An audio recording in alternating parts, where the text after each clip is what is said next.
Welcome back to the channel. This is Trendy Storm and you are watching first part of What If Naruto Woke Up in a Future Magical Konoha. If you enjoyed this video, please like, share and subscribe to this channel. Not wasting no more time. Let's start the story.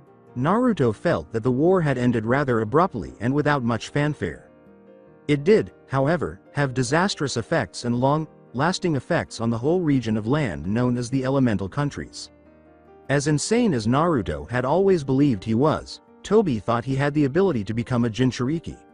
He wanted to be the Jinchuriki of the Jubi, a creature with so much power that not even the Rikudo Sennin could hope to hold it forever, despite the fact that Jinchuriki could only be created with newborns whose chakra coils were still undeveloped unless you were a member of the Uzumaki clan. Naruto found it absurd that he thought he was more powerful than the creator of modern ninjutsu. Even though he was strong in his own right, he had serious doubts that Tobi could have something so strong inside of him. The fact that he intended to use the power to project his Mangekyo Sharingan onto the Muna Euro, which also happened to house the original body of the Jubiya Euro, in order to cover the entire planet in an infinite Tsukuyomi and create a world in which he had unending control and there was never any crime or conflict, was what convinced Naruto that he was completely insane. Once more, it must have been the most absurd thing Naruto had ever heard. The problem was that while completely out of his mind, Tobi was still dangerously powerful, not to mention extremely cunning and manipulative. In addition, Kabuto's modified Edo Tensei was even more challenging to use than the original, and he had access to a white army of Zetsu clones and living dead shinobi. Despite having a strong start, the seemingly limitless army of Zetsu clones had gradually dismantled the allied shinobi forces. No matter how many people tried to stop him, Naruto had no choice but to forget the training and go straight to the front lines when the war came. At the time, he had been working to master a powerful technique that was only available to Jinchuriki and the Biju themselves. Since none of his friends understood what war was, he had to quickly mature when things started to go wrong. Naruto soon discovered that, in actuality, he lacked many techniques. He only possessed the Kage Bushin, Rasengan in its various forms, summoning, and the Biju Bomb attack, which cost so much chakra that he could only perform them a few times before running out of chakra. He also lacked the basic henge and kawarimi. He did possess the Kyuubi's cloak of chakra and senjutsu, but what else did he possess? Given all of the influences in his life, one would assume that he was at least somewhat familiar with Fudan style jutsu. What did Naruto actually possess, given that Kakashi and the Sandaime were proficient in over 1,000 jutsu, while Jiraiya and the Yondaime also used the Rasengan and summoning jutsu, but also had distinguishing characteristics like the Hiraishin and Fuinjutsu masteries? As the war dragged on, destroying the countryside and shattering families, he started to ask himself this question. The war's trajectory was drastically altered when Killer Bee was taken prisoner. He was to blame for the incident. Naturally, he had made the fatal error of becoming arrogant during combat and had been taken aback when Tobi appeared in person. They had not seen him until then, and they had no idea what he had been up to. They had no idea what kind of power he possessed other than time, space ninjutsu, and he totally destroyed any resistance they had put up with the new eye he appeared to have acquired. They had been fiercely opposed to him from the beginning. He was overcome with confidence when Kakashi and Guy arrived to assist. They were then completely outclassed when using the undead Jinchuriki he brought along with the statue that held the Biju. Even Kurama's strong chakra and attacks were insufficient to keep them at bay for very long. When Tobi himself joined in, he was totally worn out and out of chakra. It was too blurry to recall the battle. He had been devastated to learn that the team that had saved him had also been killed while holding Killer Bee captive. Not only had one of his friends given their life for him, but he had also lost Kakashi once more. It also meant he was on his own now. Finally, the Jinchuriki. Fortunately or unfortunately, depending on how you look at it, he wasn't the only one to realize that little fact, and before he knew it, he was put into hiding, again. It had not mattered in the end, but it had given him time to think and train as much as he could. After tearing through the allies, Tobi located him, took him prisoner, and then removed Kurama from his body.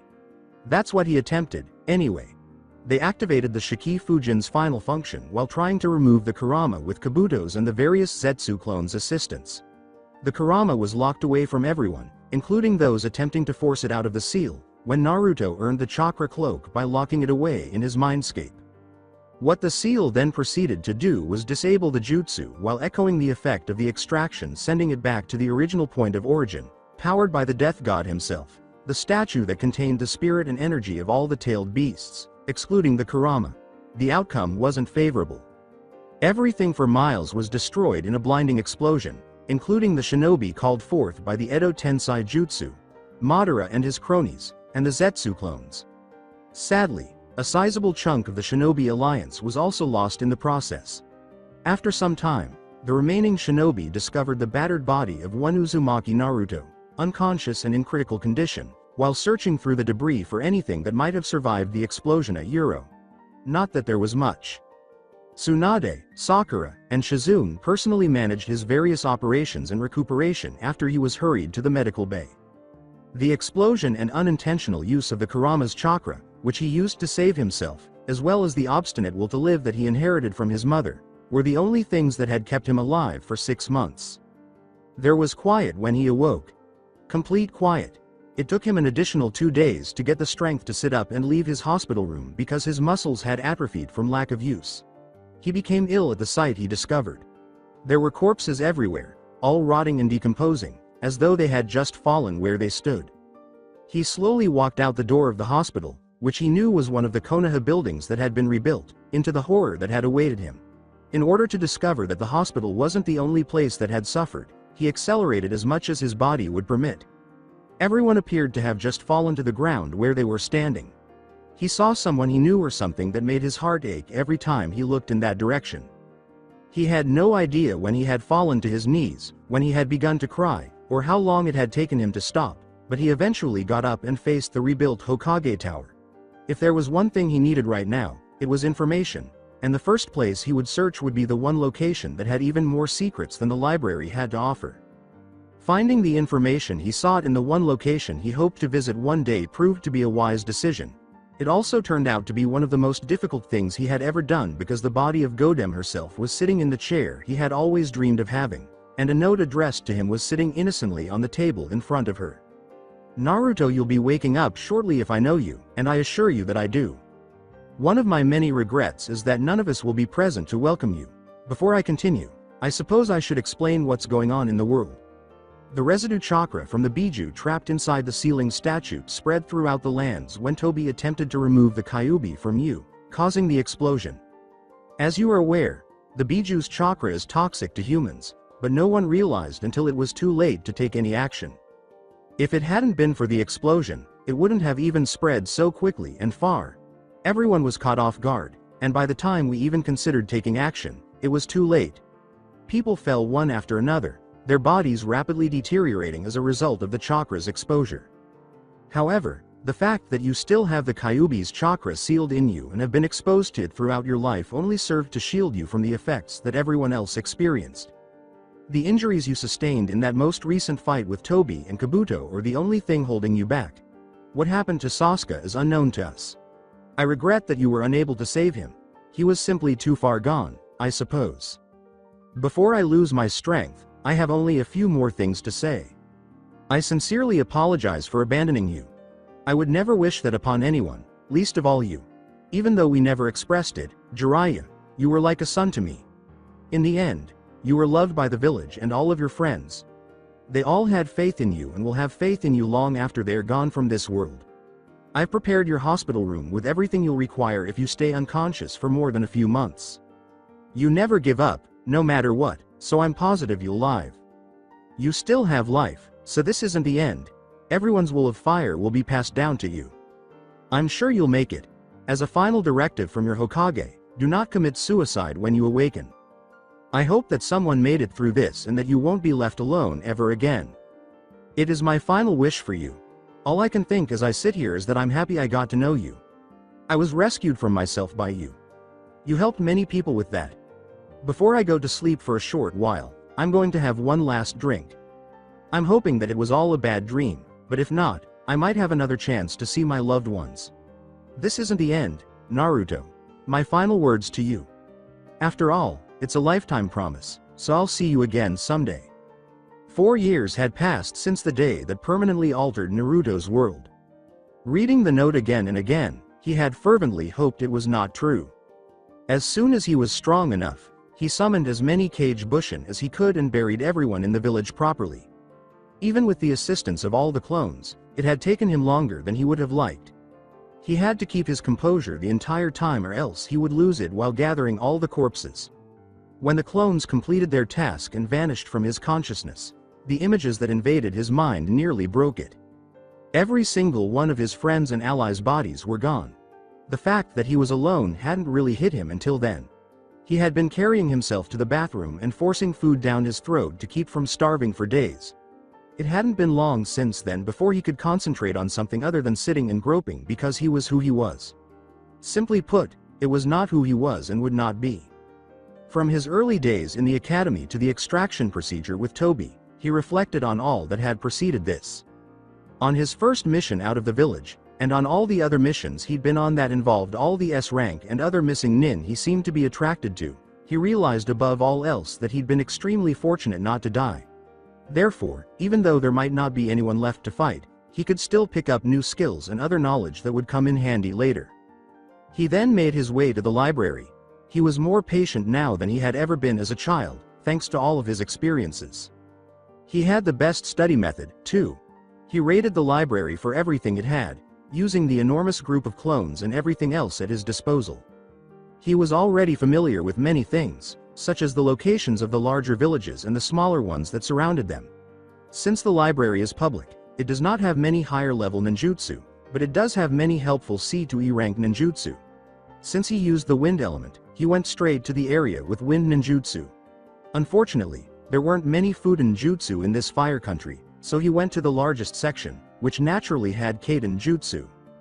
He was unaware of the existence of many of them, while some he had witnessed being performed were listed in the library's catalog. While his clones looked at the rest of the library's offerings, he made the decision to test out the fire jutsu. He chose to practice the first fire jutsu he came across at the nearest training field. It was a straightforward fireball. The Enden, fireball, appeared to be easy enough, but when he attempted it, the smoke from the botched jutsu attempt burned his mouth and throat, and he choked. In what must have been an utterly foolish move, his clones popped simultaneously before he could regain his bearings. He cursed his clones for their stupidity before going black. In the years he had spent training his body and mind, he had discovered more about chakra than he had ever imagined. He was aware that chakra could be transformed into multiple elements, but he was unaware of the exact process or the full context of why some were more powerful or weaker than others. During the training to change his Rasengan, Kakashi had attempted to explain all of this to him, but the majority of it had passed completely unnoticed by him. At the time, he didn't really care how it was done as long as he could do it. It had taken him a long time to realize that although he was a user of the wind element, he was not a master. He reasoned that since Suna had many wind user a Euro, Tamari being the ideal example a Euro, he could obtain the information from them. But before leaving the village, he made an effort to learn as much as he could about the information he already had. He completed the numerous exercises necessary to become proficient in the element of fire. It had taken him just over a year to master the art of fire, even with the Kage Bushin method. He practiced more than just that. The other jutsu in the library was also taught to the clones by him. Even though he wasn't an expert, he had them down to a certain level and reasoned that it all came with practice, just as he had mastered the other components. Additionally, he had a team of clones training as much as they could in chakra control. Genjutsu had been one of his biggest weaknesses, so he wanted to master at least the fundamentals. He also learned as much as he could about medicine, even though he knew that his poor control and lack of a teacher would never allow him to compete with Tsunade or even Sakura. He wondered who would be able to take care of him if something had happened to him. He made his clones fervently study those books. He was aware that he could recover from almost any wound with Kurama's chakra, but what about poisons or illnesses? He was unaware of it, and he didn't want to learn without at least being ready. At the same time, he focused on the jutsu that were in the Forbidden Scroll. It contained exactly what he sought. Beyond the Kage Bushin, all of the jutsu were high chakra level and either extremely destructive or required a great deal of skill to use. With the exception of genjutsu and jutsu that needed a bloodline to execute, he was able to master the majority of the destructive ones in a matter of months. To his astonishment, it included information on the biju, sealing methods, and bloodlines in addition to jutsu. Of course, aside from the Rikudu Senin, he was far more knowledgeable about the Biju. Even though he was aware that he would likely never be able to master all of these things without assistance, he made the most of what he had. He traveled to the other hidden villages, learning their secrets and dissecting them piece by piece after gaining as much knowledge as he could from the hidden leaf, including a fairly comprehensive list of jutsu that Kakashi had replicated with his Sharingan over the years. Perhaps because they were all dead, it was a little depressing how simple it was to enter each village and discover their secrets. It was a little depressing, but Naruto had already steeled his heart, so it hadn't had the full impact on him. He spent some time practicing his Biju mode as well. In the end, he managed pretty well, but it was much harder than he had anticipated. Additionally, he was able to gain a deeper understanding of the elements from each village he visited, each of which, naturally, had its own unique techniques. But he didn't just learn ninja skills. He learned how to fix things and cook something other than instant ramen because he had to take care of himself. It took him a long time to learn how to play the flute, and he hadn't bothered to learn anything else. Furthermore, the only reason he had learned it was to break the silence that surrounded him all the time. He most likely would have gone insane long ago if it weren't for Kurama's snarling conversations. He had considered calling the toads more than once, but the memory of his previous attempt to do so instantly put an end to the idea. He attempted to summon Gamakichi within the first few days of waking up, but each time he did, the summoning matrix became unstable due to the excess chakra from the Biju and completely turned in on itself, resulting in a massive explosion. But after years of being alone, he was finally called to Mount Myoboku one day, where he was pulled into a group hug that almost broke him. If it had, he wouldn't have cared. Since his name was still on the contract, they had presumably known he was still alive, but they had been unable to get in touch with him. When he saw them, he had sobbed because he knew he didn't have to remain alone any longer. It took him some time to adjust to being around people again after years of being cut off from all other life forms except Kurama. After a few weeks, he spent time honing his crude sealing methods and learning new things about the sage arts that he had not had the opportunity to learn before. Senin mode allowed him to use the energy around him as an extension of himself, similar to what he called Kyuubi mode. Naruto was aware of this and made use of it during his battle with pain. He was unaware that after achieving the sage transformation to perfection, a person develops a connection to nature. With this connection, he can use what could be considered a form of telekinesis, as he can now move objects with his mind as long as he has some natural chakra to draw from. When he finally figured out how to do it, he was so thrilled that he stayed in the air to celebrate his accomplishment. Gamakichi and Gamatatsu, who had been with him at the time, had found it rather amusing that he had fallen after floating for an unknown amount of time. For that, he was still being made fun of. He was still working on becoming so proficient that it came naturally to him.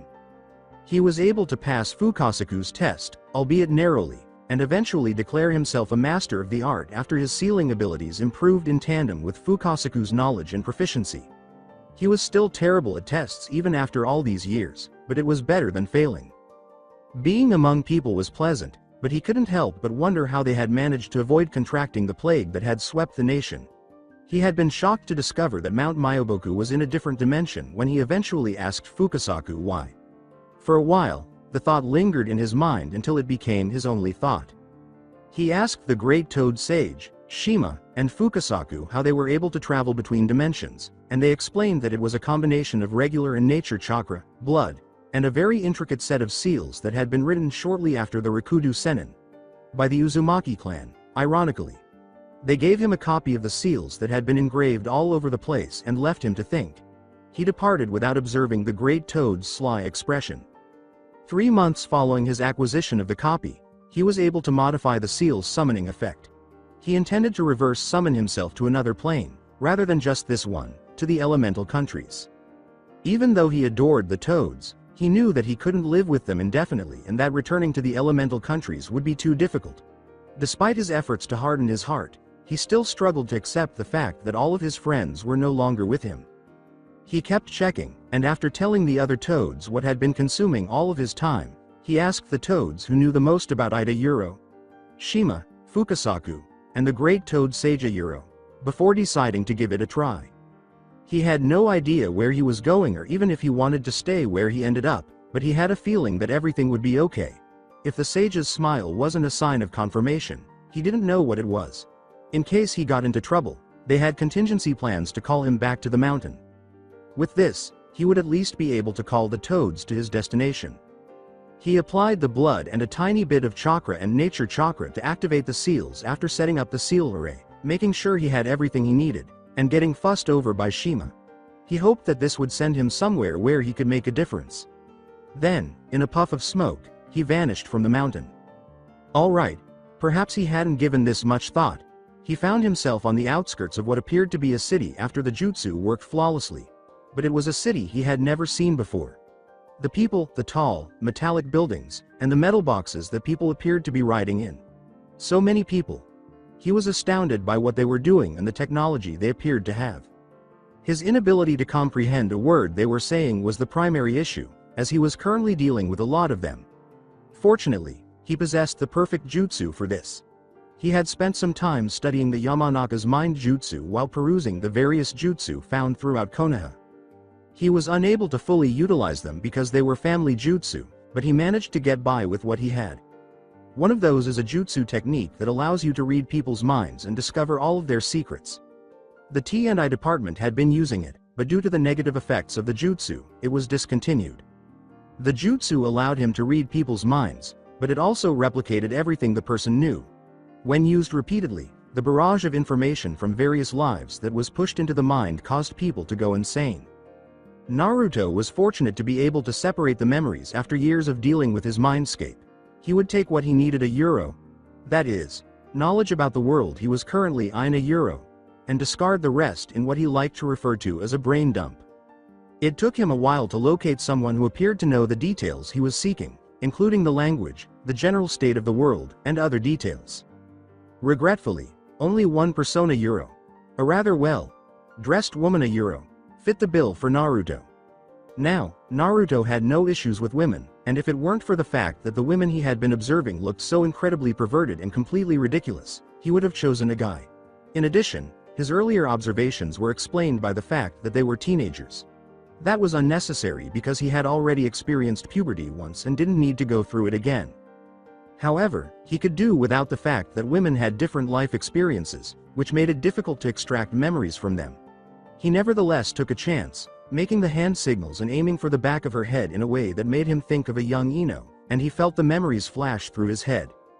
Even though the instructions claimed it wouldn't hurt too much, it must have been one of the worst head-splitting pains he had ever experienced in his 20.2 years. Fortunately, it didn't last long before he was able to regain his sense of direction, sort through the more intimate and uncomfortable memories, and discover what he needed to survive. As it happens, he was going to struggle a bit with this. Naruto concluded that his new mortal enemy was paperwork, as he was learning. He wasn't quite sure how he did it, but he was able to establish an identity for himself with the help of some persuasive genjutsu. He wasn't very good at them, but he could perform a number of them. He did this with a great deal of time, a ridiculous amount of luck, and the knowledge he gained from the woman's mind. As it happens, he landed in England, one of the numerous nations that the world appeared to possess. London was the name of the city in which he had found himself. Fortunately for Naruto, the woman was employed by the government. After a demanding workday, she chose to walk home, taking advantage of the pleasant weather. If Naruto did say so himself, it would be a stroke of bad luck. Even after finishing his paperwork, he still had some issues. First, money. Yes, he had enough cash on hand. The only issue was that he wasn't certain he could utilize funds from this world's elemental nations. His first issue had an indirect connection to his second. How was he going to support himself and where was he going to live? How was he going to feed himself, anyway? He was a ninja, after all, and the department that specialized in stealing was one of them. Even though he had been a thief in his previous life, he didn't want to begin his new life as one. He made the decision to investigate it before taking any drastic measures, and to his astonishment, he found that he could convert his money into the local currency. Another strange coincidence was that the elemental nations used the same currency as Japan, which is located here. Strange, but he wasn't whining. When it came to money, he was always lucky. After resolving that issue, he took a break to eat, something he hadn't done in days because the paperwork was taking so long to process. He thought about his living situation as he sat down to eat what he perceived to be a burger from the woman's thoughts. The genjutsu came in handy because a lot of the paperwork needed that specific piece of information. He was sick of sleeping in trees, so he would have to change it when he got a house, which should be this week. He couldn't have finished it without hiding it in some way. He considered the kind of house he would like. A simple one where he could have solitude, or a busy one like Konoha had been? He was genuinely unaware. He had a bad taste in his mouth just thinking about Konoha. Although he was better off than he had been initially, he was aware that he still had issues related to what had happened. He must have had the worst days of his life during those first few weeks. Yes, he did attempt suicide a few hours after waking up, despite his desire to disregard Tsunade's final instructions. But only once, and because of Kurama, it had failed. It refused to die despite being as deeply imprisoned as he was, and as a result, it prevented Naruto from dying. His subsequent talk only served to emphasize that he wasn't as isolated as he had initially believed. In any case, it had been a pathetic effort. It hadn't been his proudest moment, and the toads had exploded when they learned that he had tried without even speaking to them. He didn't want to go through that again. It also made him think of another conversation he had with the toads. The cause of their prolonged lack of communication with him. Unaware that it was a different dimension they were living in at the time, he had been genuinely perplexed by it for some time before simply accepting that they had also died. Since they had been totally shut out of his world for a while, they had explained that they had known something was amiss but had not been able to identify it. His world was shrouded in a dense cloud of chakra, making it impossible to gather any information. Actually, none of the other summons were able to reach his world, and when they did, Naruto had relegated them to the back of his mind, where he stored all of his pessimistic ideas until he felt ready to face them. No, he said. He didn't want to live somewhere that even slightly reminded him of his former residence. Now, what he desired was what he had grown accustomed to. He had been altered in many ways by living alone in near complete silence. The better, the more submissive. The only other issue he would have is finding a place to train, which will have to wait. He also doubted that he could simply jump on the roofs of the buildings here without drawing attention to himself, so he needed a way to get around, one of those cars. Money wasn't an issue, and he wanted to fit in as much as possible. It seems that money ruled here, just as it did in his world. The man he contacted wasn't the most helpful, and the process of looking at houses took longer than he would have liked. Before he found someone who could help him find what he was looking for, he had gone through 3 different people. Out of the 10, he had reduced it to 3 locations that they had been to. He chose the second option, 1 number 5 Privet Drive, after reviewing the information he had been given about each location several times. A shiver went up his spine the moment he made the decision. He couldn't shake the feeling that someone had just stepped on his grave as he left the office building. In any case, he had to inform Fukasaku that everything was going well. He might be able to help him understand his role in this world. He couldn't spend his entire day sitting on his ass. As he surveyed his new environment, Naruto thought, this isn't too bad. It was an ordinary street with ordinary people leading ordinary lives and doing ordinary things. Totally typical. Indeed, Naruto's performance was below average. Well, this simply won't work, will it? He genuinely wanted a quiet place, but this was absurd. There was nothing unusual. There was nothing exciting about this place. There was no hint of mystery in anything. You get something worth investigating, unless you include the weird energy that seemed to permeate the entire block. He sensed something that seemed to inhabit the air itself as soon as he stepped into the neighborhood, permeating every home on the block. Naruto had discovered that simply by strolling down the street. He was truly perplexed by the fact that this energy was remarkably similar to the nature chakra he employed in that it derived its power from the planet itself. It was distinct, though, in that it also appeared to originate from a different energy source that resembled the spiritual energy that comprised chakra. He had no idea what this was, but he was aware that whatever the energy was meant to accomplish, it was dreadfully ineffective and hardly functioning. This would require investigation. It wasn't the only strange thing in this otherwise ordinary street. After purchasing food, clothing, furniture, and a car, he obtained a license that same day. He took some time to settle in because he was too tired to do much more than gauge the atmosphere in his new house. He took some time to rest, and some of his new neighbors paid him a visit the following day. As they discussed the events in their small town, he was amiable and invited them inside. Nothing unusual was happening until they started talking about the Dursley family. He was informed that they were a good family and that they had taken in their orphaned nephew out of altruism. With the exception of the nephew, the family is very nice.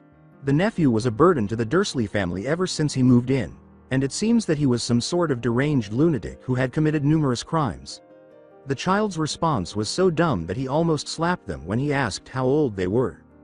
He was 6 years old. They accused him of committing numerous crimes and torturing people. He was 6 years old. He heard them enumerate the boy's numerous transgressions. He tossed them aside. He concluded that the people here were foolish. He went out the following day in search of a training location. No area was found where he could cut loose. It was too crowded in this world. Instead, he made the decision to call in Shima and Fukasaku to inform them that everything had gone smoothly. But when he caught a glimpse of the boy who was widely believed to be a master criminal, his plans came to a crashing halt. He was smaller than a 6-year-old boy should be, but that might just be a genetic trait. Though not as long, his black hair was nearly as untidy and unmanageable as his. He worked in the garden, weeding and tending to the flowers while wearing some loose clothing that appeared to be at least 5 sizes too big. It wasn't until the boy saw him that he truly realized how long he had been staring there. He had no idea what to expect, but when jaded eyes that spoke louder than words met his own, he was almost immediately reminded of the eyes he had seen every day as a child in the mirror. XXX, their new neighbor had arrived.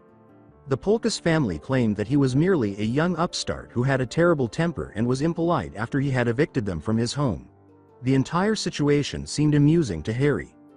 He believed that the Polkas family, like their son, could benefit from a lesson in manners. He was laughing at the idea of them literally flying out the door of the house, and he was fortunate that the Dursleys hadn't heard him. The new neighbor had not yet been introduced to Harry, but anyone who could deal with the Polkas family in that way couldn't be all bad, could they? His week hadn't been great. In fact, it had been worse than usual because not much in his life had gone well. This week, Dudley had been cruel, and because Aunt Petunia didn't want to put up with him and Vernon wasn't motivated to touch him, they let their rabid son have him. Instead of simply chasing Harry around until they either caught him or lost sight of him, his friends now sneaked up on him and held him down while the others beat on him mercilessly. If they were coming up with new ways to catch him, they were apparently becoming more intelligent. Vernon was incredibly proud. He struggled with his many chores, especially the two he truly enjoyed cooking and gardening because of his sore chest, where they mostly focused on striking. He had spent most of the morning working in the sweltering sun when he became aware that someone was watching him. He didn't look at the person right away because if he had and it had been Dudley, he would have had to flee if they had made eye contact. But as the seconds passed with nothing striking him and no sound, he was forced to look at the person staring at him. He could only presume that the individual was his new neighbor because he had never seen them before. Even more spiky and untidy than his own hair, the man's was startlingly blonde. He had tan skin and whisker lines, and his eyes were a deep cerulean blue. He was dressed simply in jeans, sneakers, and a white button-up shirt with long sleeves. The Polkas family was correct. He appeared to be only around 20 years old, which was still old to Harry because he was only 6. If Aunt Petunia had noticed that he wasn't working on the yard, he would have moved around, supporting his aching chest, to get a better look at him while he was still working on it. That was the last thing he wanted to consider. The man appeared to awaken from his daze and began to move forward, all the while maintaining eye contact with Harry. He heard his aunt's high-pitched voice calling to him before he was able to get past him. As he slowly entered the house, he gave the strange man who had moved in next to them one last glance and got a slight smile before being dragged all the way inside. XXX. Something should be done about this Naruto-chan, and I know that. Naruto, who hadn't been able to do it for a while, hurried into his house as soon as he left number 4's front yard and called forth the 2 elder toads. He calmed them down and then told them about his new home and what he had learned about the world thus far. As he described the child he had just seen, he did nothing but listen to Shima's tirade about how he needed to take action to make things better. Honestly, he shouldn't have been shocked. He had found that Shima was a mother hen, and the mere idea of any child going through unnecessary pain would be enough to make her furious. She had been talking non-stop for the last 15 minutes, and both Fukasaku and Naruto were handling it well. I know something should be done about it, he sighed, beginning cautiously. The problem is that while I can easily tell that he's not being treated right in that house, I don't have any proof. Until then, I can't really do much about it. She started to say something, then sighed and gave him a dejected look. When you do catch them at something, make sure that child is put into good hands. You know I don't like it when I see something like this and can't do anything about it.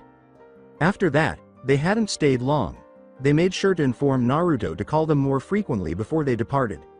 Other than to exercise caution, they really had nothing to say about the energy that seemed to be present in the area. Not even a day later, he noticed a group of kids chasing the child around, with the ringleader resembling a beached whale. The child was running quickly, and he appeared to be in pain, holding his chest as he had done in the garden. He was finally caught up by the other children, who began beating on him while two of the skinny ones held him down. This is all happening in his backyard. Oh, this was going to be fun for Naruto. He crept out the door and followed them, but they hadn't noticed him because they were too preoccupied with their activities. Until he cleared his throat, that is. The word, attempt, is key here because they all froze, turned to face him, and then tried to flee. Before they could even take 2 steps, Naruto had them all in a vice grip. Well, he uttered softly, what do we have here? XXX. It had been really fulfilling for him to have gotten them all. After obtaining their names and contacting their parents, he let them face their consequences. Except for Dudley, who would not be subjected to his parents' punishment. But before he dropped them off with their families, he managed to get in a brief warning. And by warning, it meant that they were the victims of what had happened to Harry today in a genjutsu reality. It was a bit drastic, but he thought they needed it. Naturally, they were unaware of his actions because they happened too quickly, but he knew it was effective if the terror in their eyes was sufficient. Before returning to tend to the bruises he had sustained from the children, he made Harry stay at his house while he attended to the others. As he applied a little salve to the worst spots, the boy remained unusually quiet. While tending to the child, he couldn't help but observe that he was in worse shape than when he had first seen him. He was abnormally short for his age, unnaturally thin, and more bruised than any child should be. Additionally, he appeared to have not taken a bath recently, though that might have been today. Naruto wasn't one to sit around and do nothing, and this was sufficient proof for him to take action. Today, something would be done. This is novel, Harry reflected.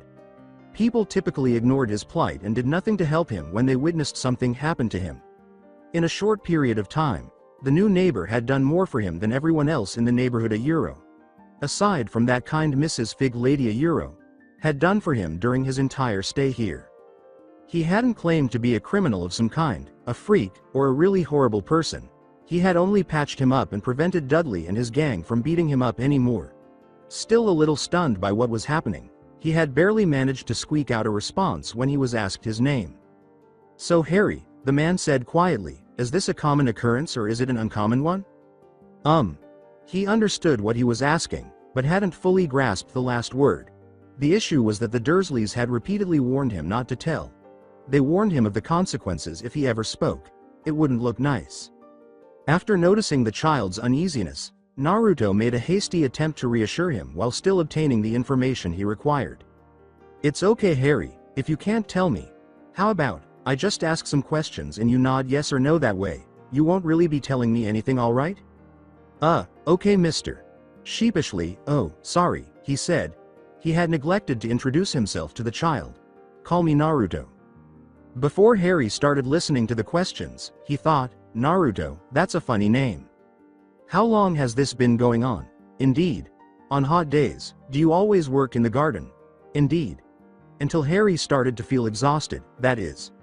The day had been exhausting. His eyes slowly closed, and he truly didn't hear what Naruto had said. He was unaware that Naruto had lifted him, carried him to the couch, and covered him with a heavy blanket while he slept. He was just aware that his health was better than it had been for a while. XXX Naruto was pleased to see the Dursleys being driven away in a police vehicle and the son being placed under guardianship. He used a little jutsu to put Harry to sleep on the couch, and then he hurriedly called the police, saying he had proof that a child was living in an abusive household.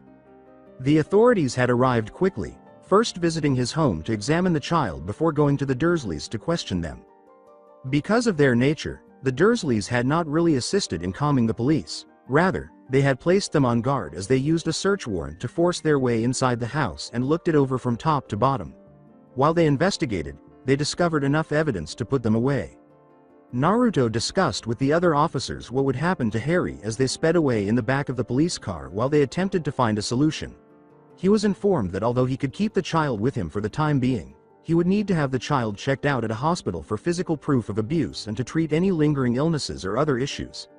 He would also need to have the child regularly checked while they set up a trial. After thanking him, Naruto watched him drive away, with all of the inquisitive neighbors hastily returning to their houses. When Naruto heard a loud crack behind him, he turned around to follow suit. When he turned around again, he saw a rather odd-looking man staring at him from a robe adorned with stars and moons, with long white hair and a beard. The man also had half-moon-shaped glasses and a slightly crooked nose. What the devil? He was standing a few feet from his front door when the man hurried toward him and stopped before he could say anything. "Excuse me, I think I need to have a word with you." Harry couldn't recall ever having such a restful night's sleep. He had the most amazing dream about how, during one of the well-known Harry hunts, his new neighbor had halted Dudley and his group. The wonderful aroma of a well-prepared breakfast hit him as he slowly woke up, which was strange because he was typically the one who was supposed to prepare the meal. Hold on.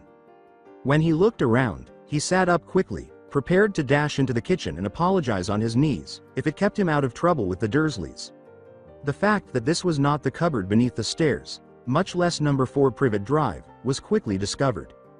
Its basic design was probably the same as that of all the houses around it, but there were boxes all over the place, as if someone hadn't finished unpacking them, strange symbols on the ceiling, and furniture in strange locations. Without a doubt, this was not number 4. He was observing his surroundings when he realized that someone was observing him. He saw his new neighbor from the previous day as he turned to face the living room entrance. He came to the realization that the dream he had been experiencing was not a dream at all at that point. He had been genuinely assisted for the first time. He recalled that the man, Naruto, had asked him all those questions concerning Aunt Petunia and Uncle Vernon and had offered him assistance following that brief encounter with Dudley. He moved to his side on the couch, still staring at Harry, 1,000 questions racing through his head.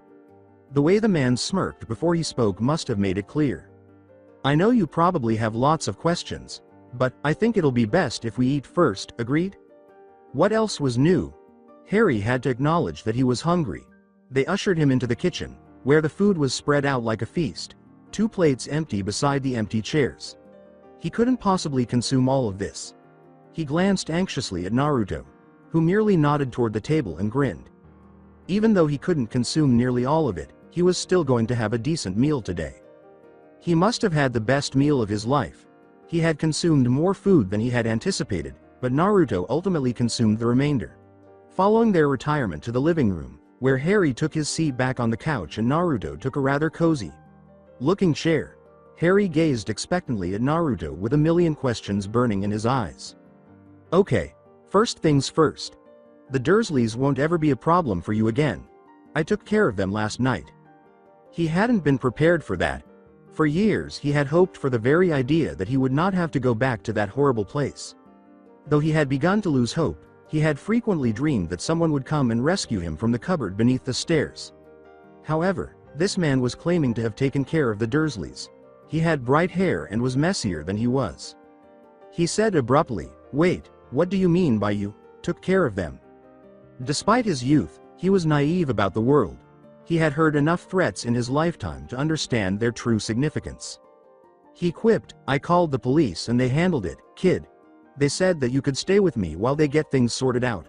Of course, there will be someone checking in on you once a week. After all, I am almost a complete stranger. They told me I'll also have to take you to a hospital." Harry's expression was strange. Except for the nurse's office, he had never really visited the hospital before. However, he had only hid there once from Dudley before the nurse discovered him and threw him out. His thoughts were interrupted by Naruto's next move. "The police want to have physical evidence of the abuse you went through in that place, along with getting you a full physical. What you went through really did a number on your body. They'll give you things for that and it'll help with your growth as you get older." It was a little more difficult than Naruto had anticipated to tell a child about his messiness, but he appeared to be handling it well. Additionally, someone in his circumstances might be carrying something as heavy as this. He wasn't yet prepared for all he needed to know, though, by no means. He needed some time to really figure out how he was going to deal with everything because what he had learned from that man, Albus, was so upsetting. Rewind. "Excuse me, I think I need to have a word with you." As Naruto gazed at the strange-looking man, he thought, well, this is strange, even for me. What on earth would he want with me? Was he aware that he was from a different planet in some way? Or was it another thing? Then it hit him like a ton of bricks. The only other thing that could have possibly drawn attention to me. The kid, or at least something to do with the kid, is what this guy wants. Naruto's mind processed all of this in less than a second. To see what this guy wants, I'll play this off until he gets to the point. If I don't hear back from him, I'll make him do it.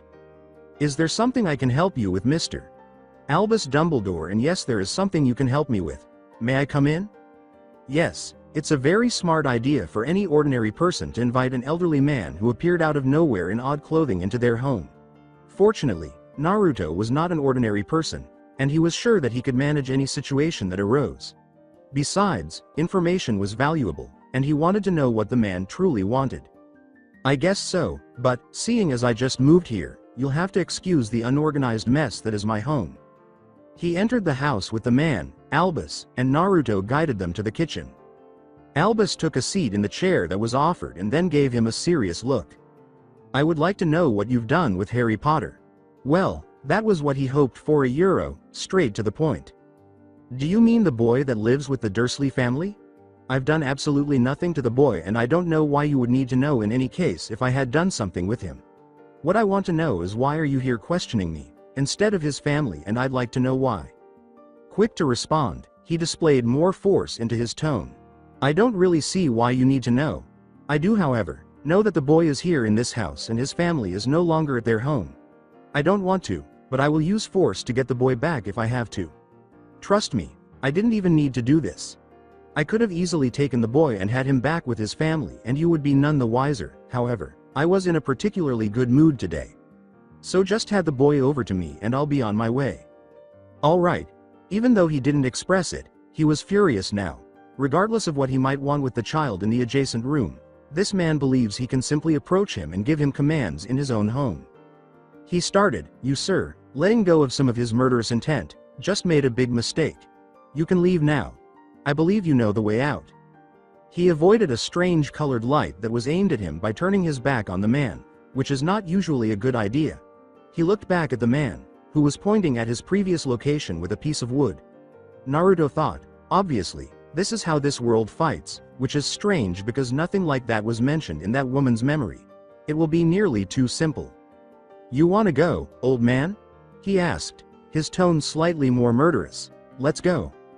If his expression was any indication, he was not anticipating Naruto to have escaped the initial blow.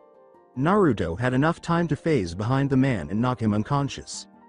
He said, "That was just pathetic," and lowered the elderly man onto a chair close by. After supporting him, he bound him and took away everything he had on him, including a bag of candy, an odd stick, and a variety of other objects Naruto was unable to explain. He put his hands on either side of the man's head and said, "All right, old man. Let's see why you want the kid so much." End of flashback. Naruto had to employ all of his subtlety and cunning because it had not been easy to enter the old man's mind due to its strong and extensive barriers. Or, if he believed he had the time, he would have. Instead, he simply tore through the old man's memories and blasted his way through the barriers. The elderly man might have suffered brain damage, but that would have been too good for him after what he had discovered. His first thought was that it was incredible that there was a population of people who could bend reality to their will while hiding in plain sight. As he studied the man's memories, his second thought was that he was worse than Danzo had ever been. Sorting through the man's mind was a nightmare. Everything was so disorganized that it was amazing he could even construct sentences. But he could see that the man was involved in everything. He was involved with the wizarding government, the educational system, the bank, the agriculture, and even the broom manufacturing industry. The things the Leaf had done seemed insignificant in comparison to his actions alone when he saw what had been done, all for the sake of the greater good. He had destroyed families in the process of winning their trust and enacted laws that had virtually nothing to do with the law on their own, but when combined into a complex system he had designed, he was able to do nearly anything he pleased and get away with it. In the process, he created an image of himself as a great figure of light. He had stolen money and killed off families that he didn't need or that would stand in his way. He even succeeded in permanently binding a creature of light and fire to himself. Even the final of the two great Dark Lords of the era had been influenced by him. Grindelwald truly desired to usher in a new era in the magical realm, but Dumbledore somehow managed to veer him away from his true desires with an almost supernatural level of skill. He was transformed into a murderous psychopath who desired only power and dominance over the magical realm, something he had never truly been. He then went on to orchestrate the historic conflict between the two of them, exerting complete control over the conflict and rising to prominence in the world. He kept worming his way into the many facets of the magical world as the years went by, all the while pretending to be the world's ideal grandfather figure. There were no adequate words to convey the true terror of this man. In every sense of the word, he was powerful. He was aware that he would have to regain his position as the most potent wizard of the time as the years went by. He therefore saw an opportunity when a young man named Tom Riddle was brought to Hogwarts. Due in part to the abuse he endured while in an orphanage and the tainted lineage he came from, the child had been indoctrinated into hatred from an early age. This was not to suggest that the boy was bad, rather, Dumbledore took advantage of the fact that he was strong and dark.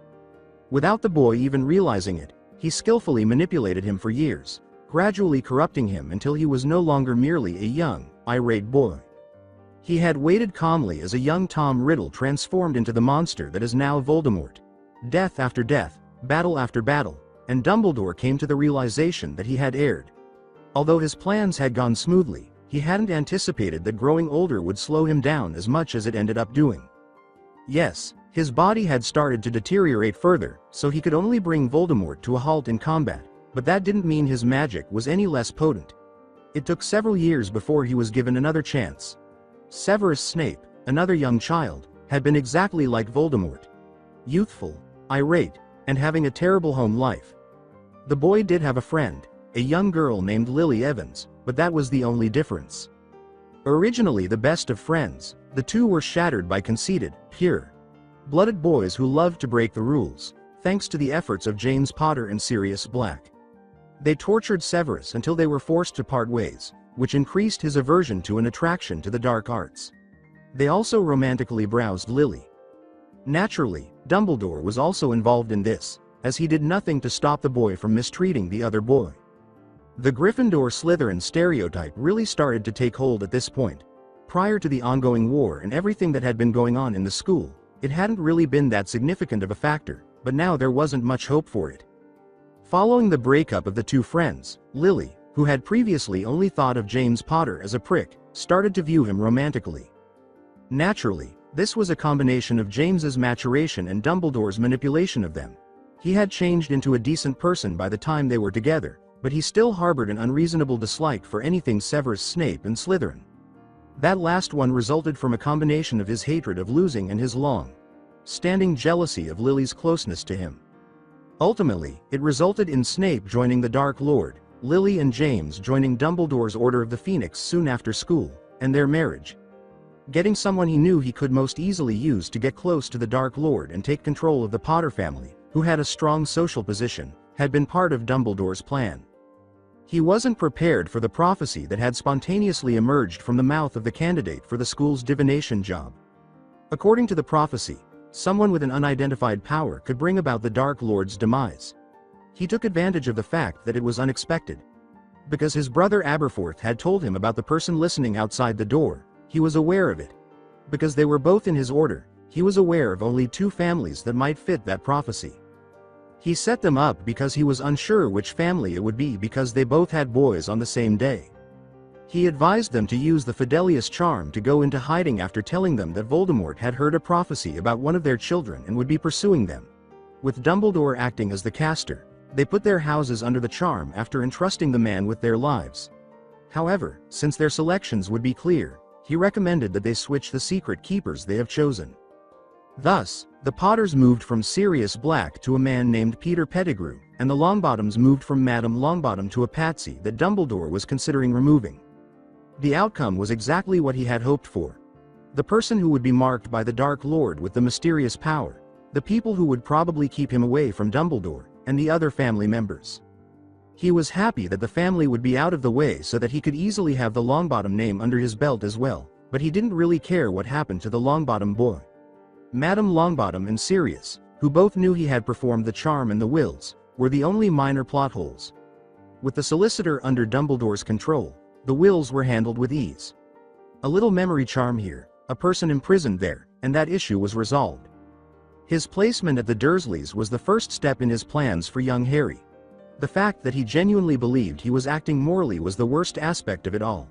He believed that Dumbledore was the only one who could create the greatest era in the history of the magical world and that his perspective on the world was the only correct one. Danzo had a worse god complex than Nagato, so forget about him. It was all Naruto could do not to throw up at the sight of his memories and everything he had done. Unfortunately, the man had the ability to do nearly anything he wanted and was clearly insane. The unexpected appearance of someone like Naruto, who had previously dealt with someone similar to him and had the strength and expertise to stop him, was what he hadn't anticipated. He was able to get the drop on the old man last night for that reason, and until this was resolved, he would be able to do so repeatedly. He was deeply troubled that no one took note of the man's immense power over them. In order to prevent the man from pursuing him or sending the entire magical world after him, he knew he would need to take some action. He didn't need to be chased by a country of people who could essentially change reality to suit their wishes until he found out more about their origins and abilities. He used a variety of genjutsu and altered the man's memories while he was still in his mind, right before he was abruptly removed. He only saw the man, still strapped to a chair, as he vanished with a loud popping sound after the force of it threw him across the room. When Naruto thought about checking in on Harry, he would automatically assume that everything was going as planned without actually checking on the boy. He sighed, however, because at least he wouldn't remember what had happened this night. After Albus left, Naruto went to his room and collapsed on the bed, thinking only that he needed to speak to the Toads once more. Keeping all of this in mind, he knew he had to keep the boy as safe as possible while acquainting him gradually with the magical realm he was only now learning about. As the boy addressed his queries and worries, he couldn't help but think of himself before he developed a taste for oranges and tricks. He was well on his way to ensuring that this boy did not have the same upbringing that he had. He had spent an hour answering questions about everything from why his hair was so spiky to what would happen to him. He really didn't want to start a serious conversation just yet. He intended to wait for Harry to truly adjust to his presence and for the Dursleys' trial. If it was the last thing he did, he would be granted custody of the boy. Harry didn't seem to have any more questions after a while, so Naruto told him he could go outside or watch TV and then got up to take care of some other things that needed his attention. Harry called to him just as he was about to leave the room. With a slight frown on his face from the bewilderment he sensed, he turned back to face the boy. "Why are you doing all of this for me?" Although there were numerous intricate and straightforward answers to the straightforward question, Naruto decided to respond to him with the most straightforward response he could. "You remind me of myself when I was a kid. That and I couldn't just stand by while you got thrashed by that whale you're supposed to call a cousin." Unaware of the boy's slight smile, he turned around and walked to the other room, reluctantly turning to the television and doing what other children did for once on a Saturday morning. He enjoyed watching cartoons. He was in too much trouble. Scratch that.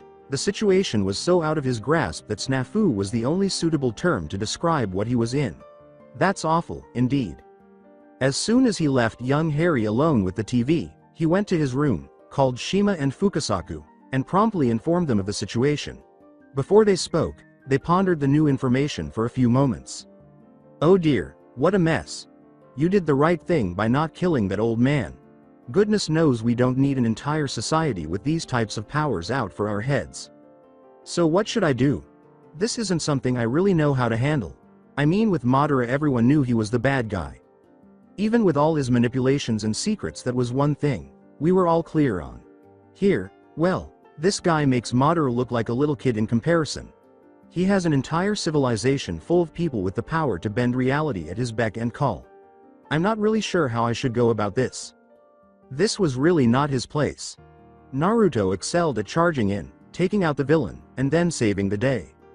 It was a completely different kind of battle, one that Naruto had no prior experience with, to try to stop someone who essentially had the entire world in his hands without anyone knowing. It was the pinnacle of manipulation. And he didn't seem to be alone in thinking that. "Well, you don't really have too much experience with this kind of thing. No matter how much you've learned over the years, you hardly have any experience in the subtle art of manipulation, which is what the situation calls for, and it's not something you can learn in just a few weeks either.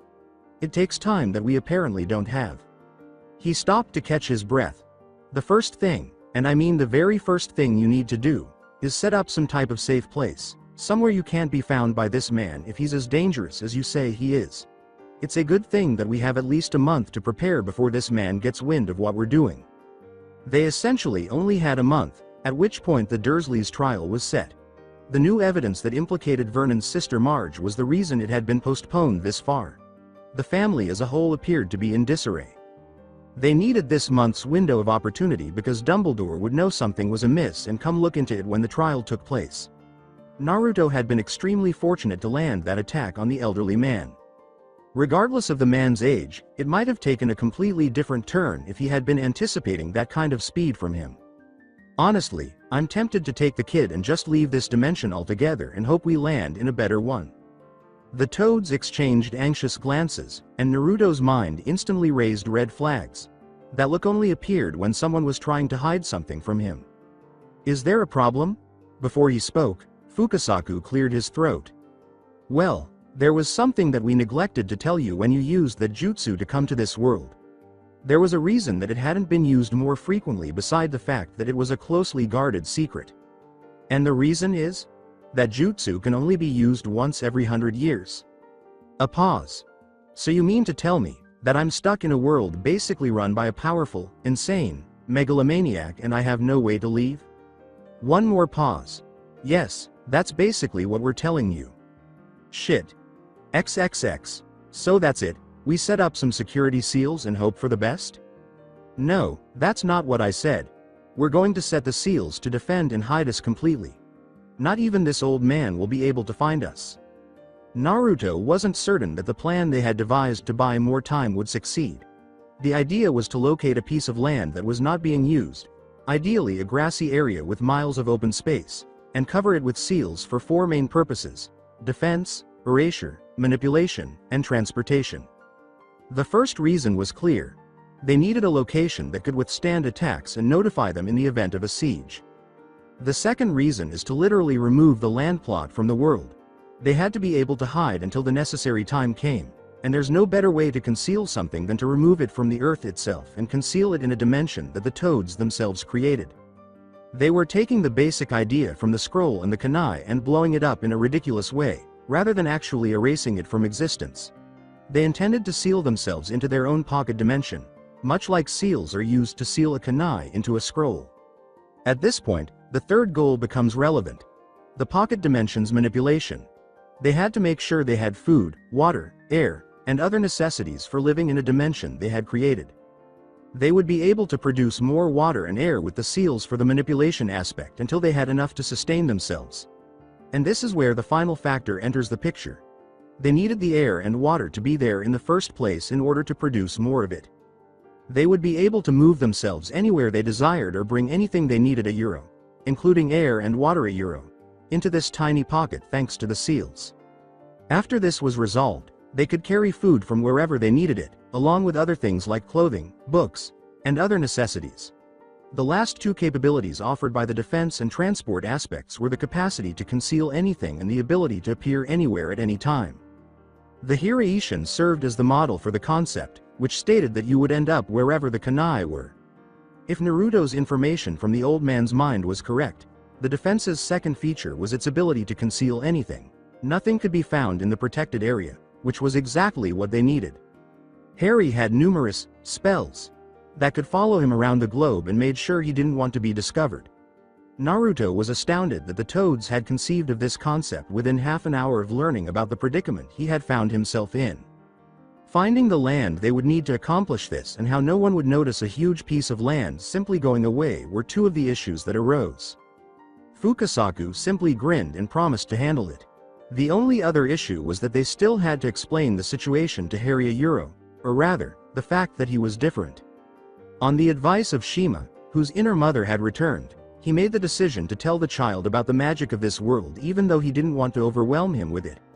Then wait a little while to explain to him what they would be doing following the trial, ideally after the information had taken hold. Just one question. Yes. This all seems extremely complicated. The seals alone sound like it would take months to set, not to mention how much chakra this is going to take. How are we going to get this all set up in a month? Fukasaku merely laughed. That's where you come in, my boy. 4x the last week had been the best Harry had ever experienced in his life. He could sleep in a real bed, he could watch cartoons, he didn't have to do any chores yet, and the list went on. Did he mention that he had access to cartoons? To be honest, he liked cooking, even though he had to do it at the Dursley home. He therefore discreetly asked him if it would be alright if he prepared some of the meals one morning as Naruto was preparing breakfast.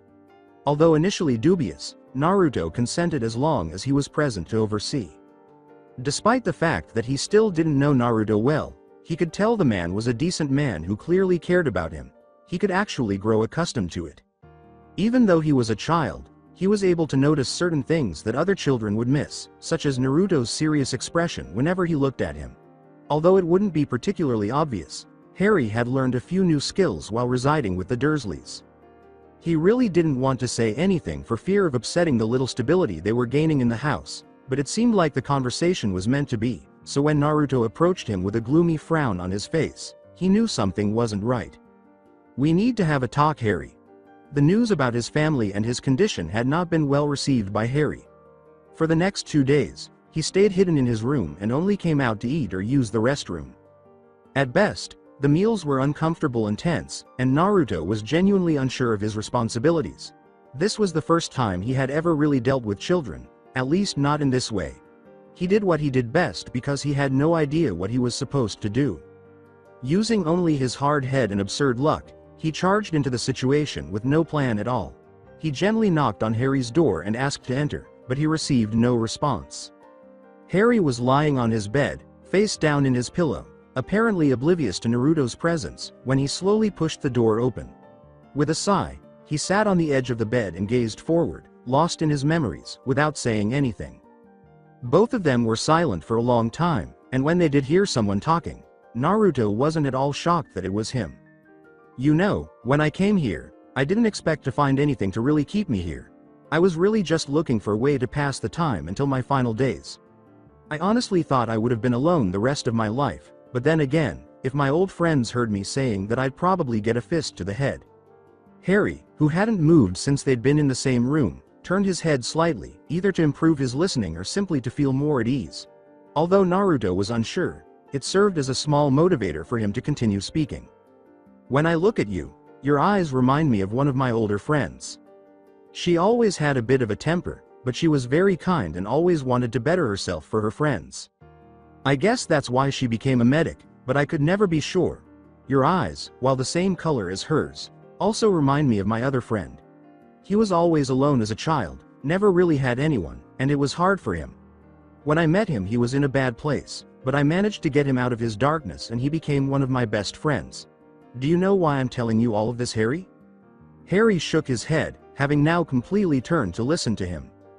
It's because you were in a bad place as well, and you remind me of some of my old friends. You also remind me of myself as a child. I was never liked by my hometown, at least not by the majority, but I had people who helped me, and that's what I wanted to give you when I first saw you.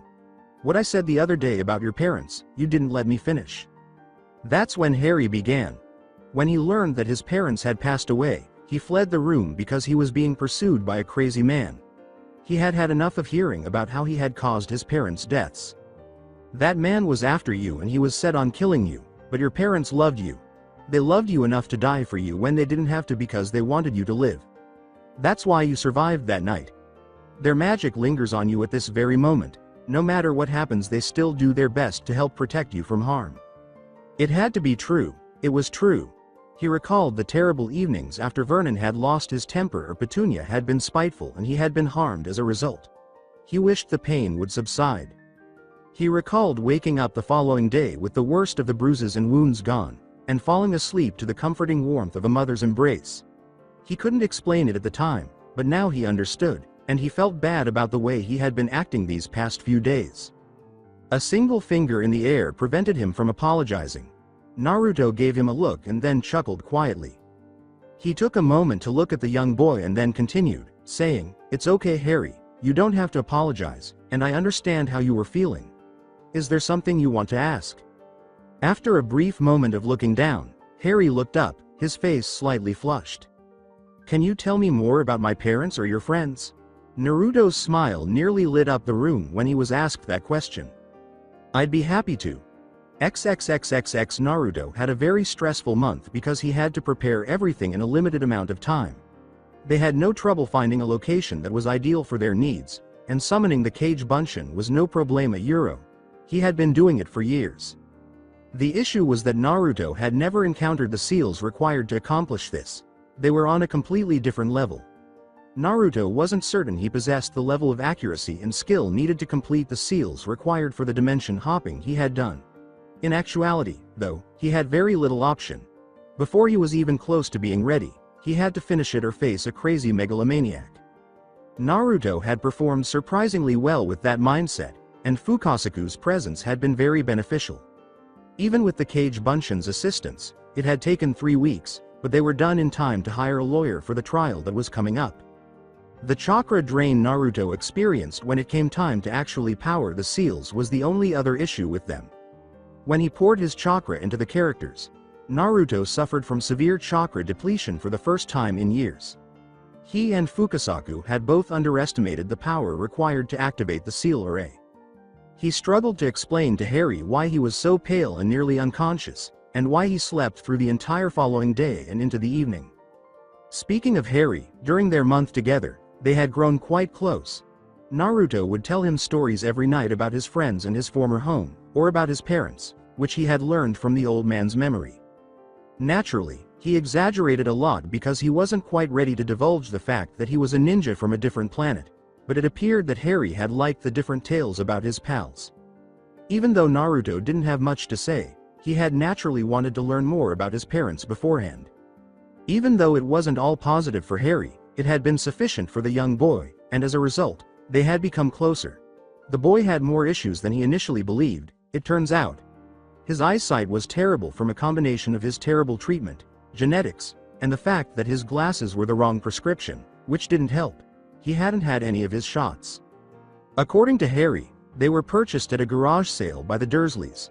Naruto had to exercise a great deal of restraint to avoid smashing anything, but he didn't want to frighten Harry or the doctor who was performing Harry's physical. Other than some minor bruising and malnourishment, which manifested in the weakness of his bones, it was found that he had suffered a concussion some time ago. He had been put on a very particular diet that would eventually help him grow taller and strengthen his bones so that he could catch up to his age group in a few years. As stated, the police had sent someone over once a week to check on Harry's well-being and to learn more about what was happening in the Dursley home. Typically, a social worker would visit and inquire about the typical day in the Dursley household. As best as he could, Harry described it by saying that he did all the chores, including cooking, cleaning, gardening, and receiving punishment for not finishing on time. They had chosen to stop there because he had clammed up when they had asked for more information. Following their departure, the house almost always had a gloomy atmosphere, with the discussion of Harry's time in the house of number 4 triggering unpleasant memories for him. However, as a young child, he recovered quickly, playing with some of the toys Naruto had purchased for him or running around the backyard. The fact that Naruto was currently also his guardian didn't hurt either, and he couldn't help but feel a little anxious, even though he wasn't anticipating the trial at the end of the month. What if he had to return to the Dursleys after they were released? Just a few words from Naruto banished the thoughts that had been bothering him for a few days prior to the day of the trial. If they do, by some miracle, come out of this without any jail time, they'll have to go through me to get you back, and I don't give up on something as important as this. Even if it's the last thing I ever do, I'll keep you away from those people. That's a promise. His words were so full of conviction that Harry had to believe him. He was okay with the fact that he would remember this month as the best of his life, even if the worst happened. 4x Neither Harry nor Naruto had anticipated such a large crowd. Word apparently got around that the Dursleys, the ideal family, had done a lot of terrible things to their nephew. The most shocking revelation, however, was that Vernon had been embezzling money from his business for years without anyone noticing, and that his sister, Marge Dursley, was also involved in an illegal dog breeding and fighting organization. Naruto wasn't overly shocked by that one. Given the man's ability to put food down, it was amazing that they hadn't all gone bankrupt due to the cost of the food alone. Fortunately, Harry hadn't had to deal with that because Marge's trial had taken place earlier that week. For that one, she had received a 10 year prison sentence. Harry was growing more anxious as they entered the courtroom because the entire situation was so unfamiliar and nearly overwhelming to him. For some solace, or as much as he would get in this situation, he drew nearer to Naruto. He turned to see Naruto staring at him with worry in his eyes as a hand settled on top of his head. To calm his already agitated nerves, he inhaled deeply and nodded to the older man.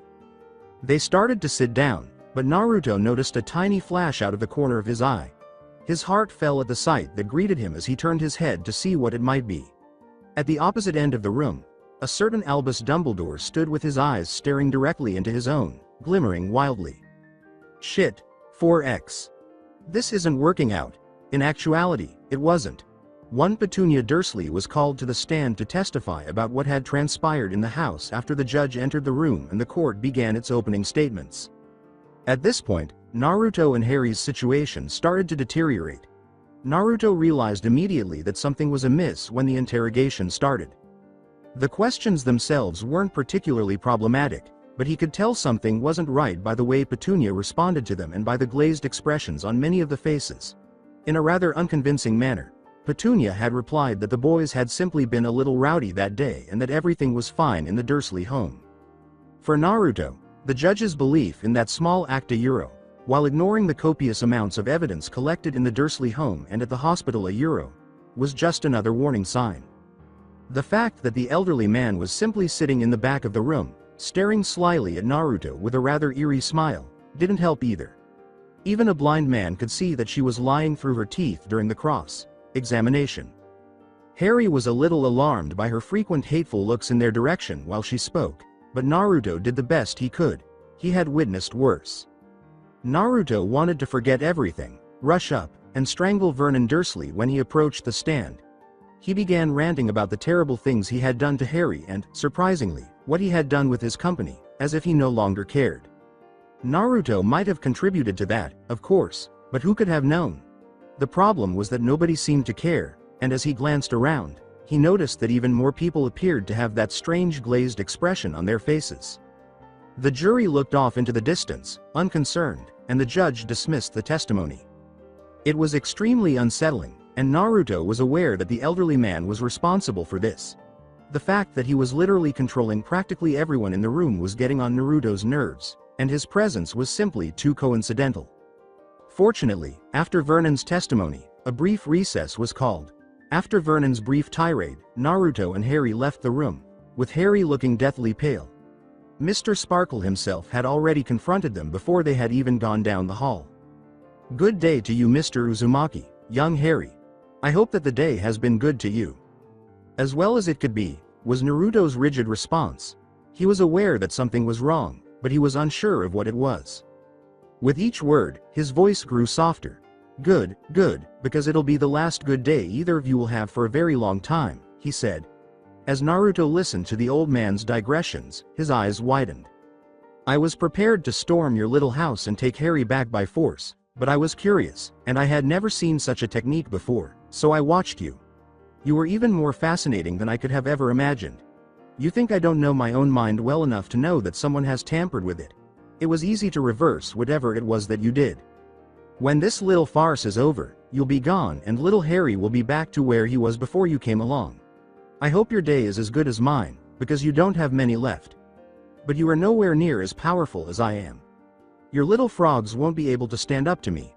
I don't know what you were doing with them as you seemed to vanish from the face of the earth, but you are worthless to me." After making that brief, unsettling remark, Dumbledore walked back toward the courtroom with a little spring in his step. It must have been among the most trying things he had ever experienced. This one required some assistance. He noticed the young boy on his left when he felt a slight tug at his pant leg. Harry was as white as a ghost now, if he was already pale. As he asked the silent question, "What's going on?" Wide green eyes stared at him with an unhealthy amount of fear. Without saying a word, Naruto knelt down and pulled the young child into a tight embrace, as if he could shield him from the world's evils. "I made you a promise, Harry.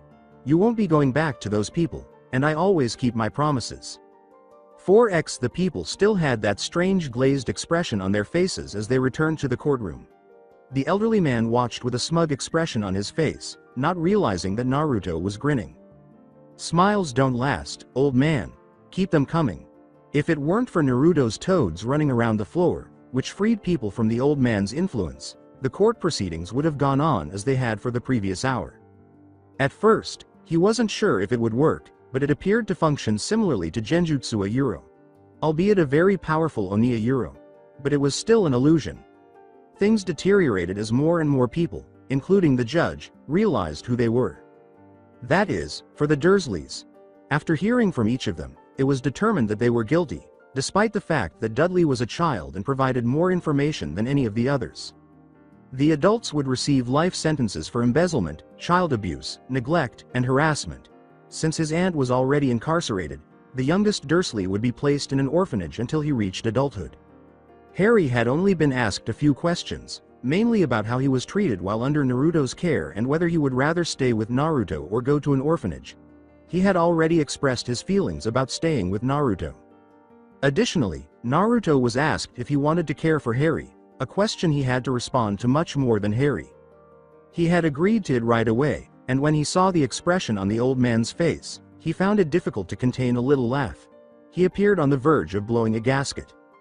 4x As they began to leave the courtroom, Naruto reflected that the trial had not been too bad. Although it could have been worse, the elderly man hadn't anticipated that he would be able to resist his dominating style, who declared toads to be worthless. The old man confronted them outside as before, but this time he was apoplectic, staring at the two of them with a ferocious expression of hatred. You think you've won? You haven't won a thing. I'll have the boy back if it's the last thing I do. After making that final brief remark, he quickly cast a series of spells on them both. With Harry in his arms, Naruto, who had been taught to dodge since he was a young child, had no trouble moving aside. He would have fought back, but it would have been somewhat detrimental to have the trembling boy in his arms. Almost all of the spells that Naruto avoided either changed something into something else or struck a bystander. Although Naruto had been aware of his power, seeing was not the same as knowing. The fact that these individuals possessed such power and weren't above using it to achieve their goals truly astounded him. As he avoided the elderly man, he made an effort to stay away from the crowd, which by this point had started to scatter in fear. He swiftly moved out of the old man's line of sight once more, calling forth a few Kage Bunshin to pull people aside. The fact that he could keep up with him had surprised him, but the man's speed seemed to be due to the popping technique he was employing. Just now, one of his clones burst, sending him a picture of it instructing a toad to seek assistance from Fukasaku. The old man could be taken by Naruto, but he didn't want Harry to become like the other residents of the neighborhood. What had happened to them was unsettling. They were driven down the corridor and toward the building's entrance, with the elderly man summoning flames of extreme heat to pursue them while wreaking havoc everywhere he went and injuring numerous people in his wake. Naruto felt the familiar tugging of his chakra, which indicated a reverse summon, and he and Harry were drawn halfway across the world, leaving the angry old man behind them, before they exploded through the doors. Since the trial caught the attention of the news media, Dumbledore was unaware of the large number of reporters and cameras that had recorded the entire scene when he disapparated back to Hogwarts and watched the pair he was pursuing vanish. Because of his haste, he didn't realize that he had just revealed the magic secret to the entire world, which sent everyone into a frenzy as they tried to control the situation he had created. 4xa Strange looking individual who had been lying in a vast grassy plain moments before suddenly shot up, eyes wide, as they peered off into the distance, seeing something that wasn't actually there, in a different, more tranquil region of the world. Oh dear, the Nargles won't be happy about this. Luna was always a little strange, as one might say. What's the fun in being normal? She would ask. The question was a good one, but it wasn't the only thing that made her strange. She was able to see what has been, what is, and occasionally what might be, rather than necessarily looking ahead. With the last one, there was no certainty. Being naturally in tune with the earth allowed her to see all of this without prejudice, which allowed her to see things that others didn't want to see or couldn't see. For instance, she hadn't just made up the Nargles on the spur of the moment. Only those who were open-minded and either deeply in tune with the world's magic or who firmly believed in the unbelievable could see and hear them. Luna was both by coincidence. Contrary to what those who believed in them believed, the Nargles were not sprites. Instead, they were a manifestation of the earth itself, its power brought to life by the necessity of survival and education since, as many had hypothesized, the Earth was living and did possess consciousness. It also experienced pain, as all sentient beings do, and one thing that corrupted it even more than the Muggles' actions was the abuse of its power. Its misuse resulted in the corruption of its power. The original purpose of the power was to create life and assist it in developing into something worthy of celebration and adoration. However, because its power was still confined to its Usura Euro, the so-called magic Usura Euro, it had a detrimental impact on the planet itself when it was used for the opposite purposes, killing, injuring, and destroying. The only thing that set them apart from the other inhabitants of the planet was their innate capacity to absorb its energy and distribute it throughout their bodies without conscious thought. Although it was not impossible for others to do the same, it would be far more dangerous and much more difficult to learn how to do. Even though it was the only thing that separated them, they both did a lot of bad things to the planet that were nearly impossible to undo. While the magic users, the wizards and witches, were gradually corrupting the body's powers, the Muggles, who were unable to naturally draw the energy, were destroying it. Only the emergence of a select few individuals prevented it from collapsing on itself by ensuring that the flow of clear, positive energy continued through their positive deeds and abilities. It so happened that Harry Potter was one of those individuals. There had to be more than love acting as a shield in order to be able to withstand the killing curse. Even though the killing curse caused no physical harm, it was the one spell that corroded the earth more quickly than any other evil spell in history. In the majority of cases, it sent the soul straight into hell, not just killing the individual. It did the same to the caster, but on a smaller scale, because in the rare instance that it didn't, the soul instantly vanished after being torn to pieces. That was the prevailing belief in magical society, anyway. This implied that the same effect was also felt on Earth, which is why individuals like Albus Dumbledore had such a detrimental effect on the world. In addition, he was simply mentally unstable. Luna had been taught all of this information in the Nargles, and even though she was very young, she understood that something had to be done. Just not at this moment. It wasn't yet time.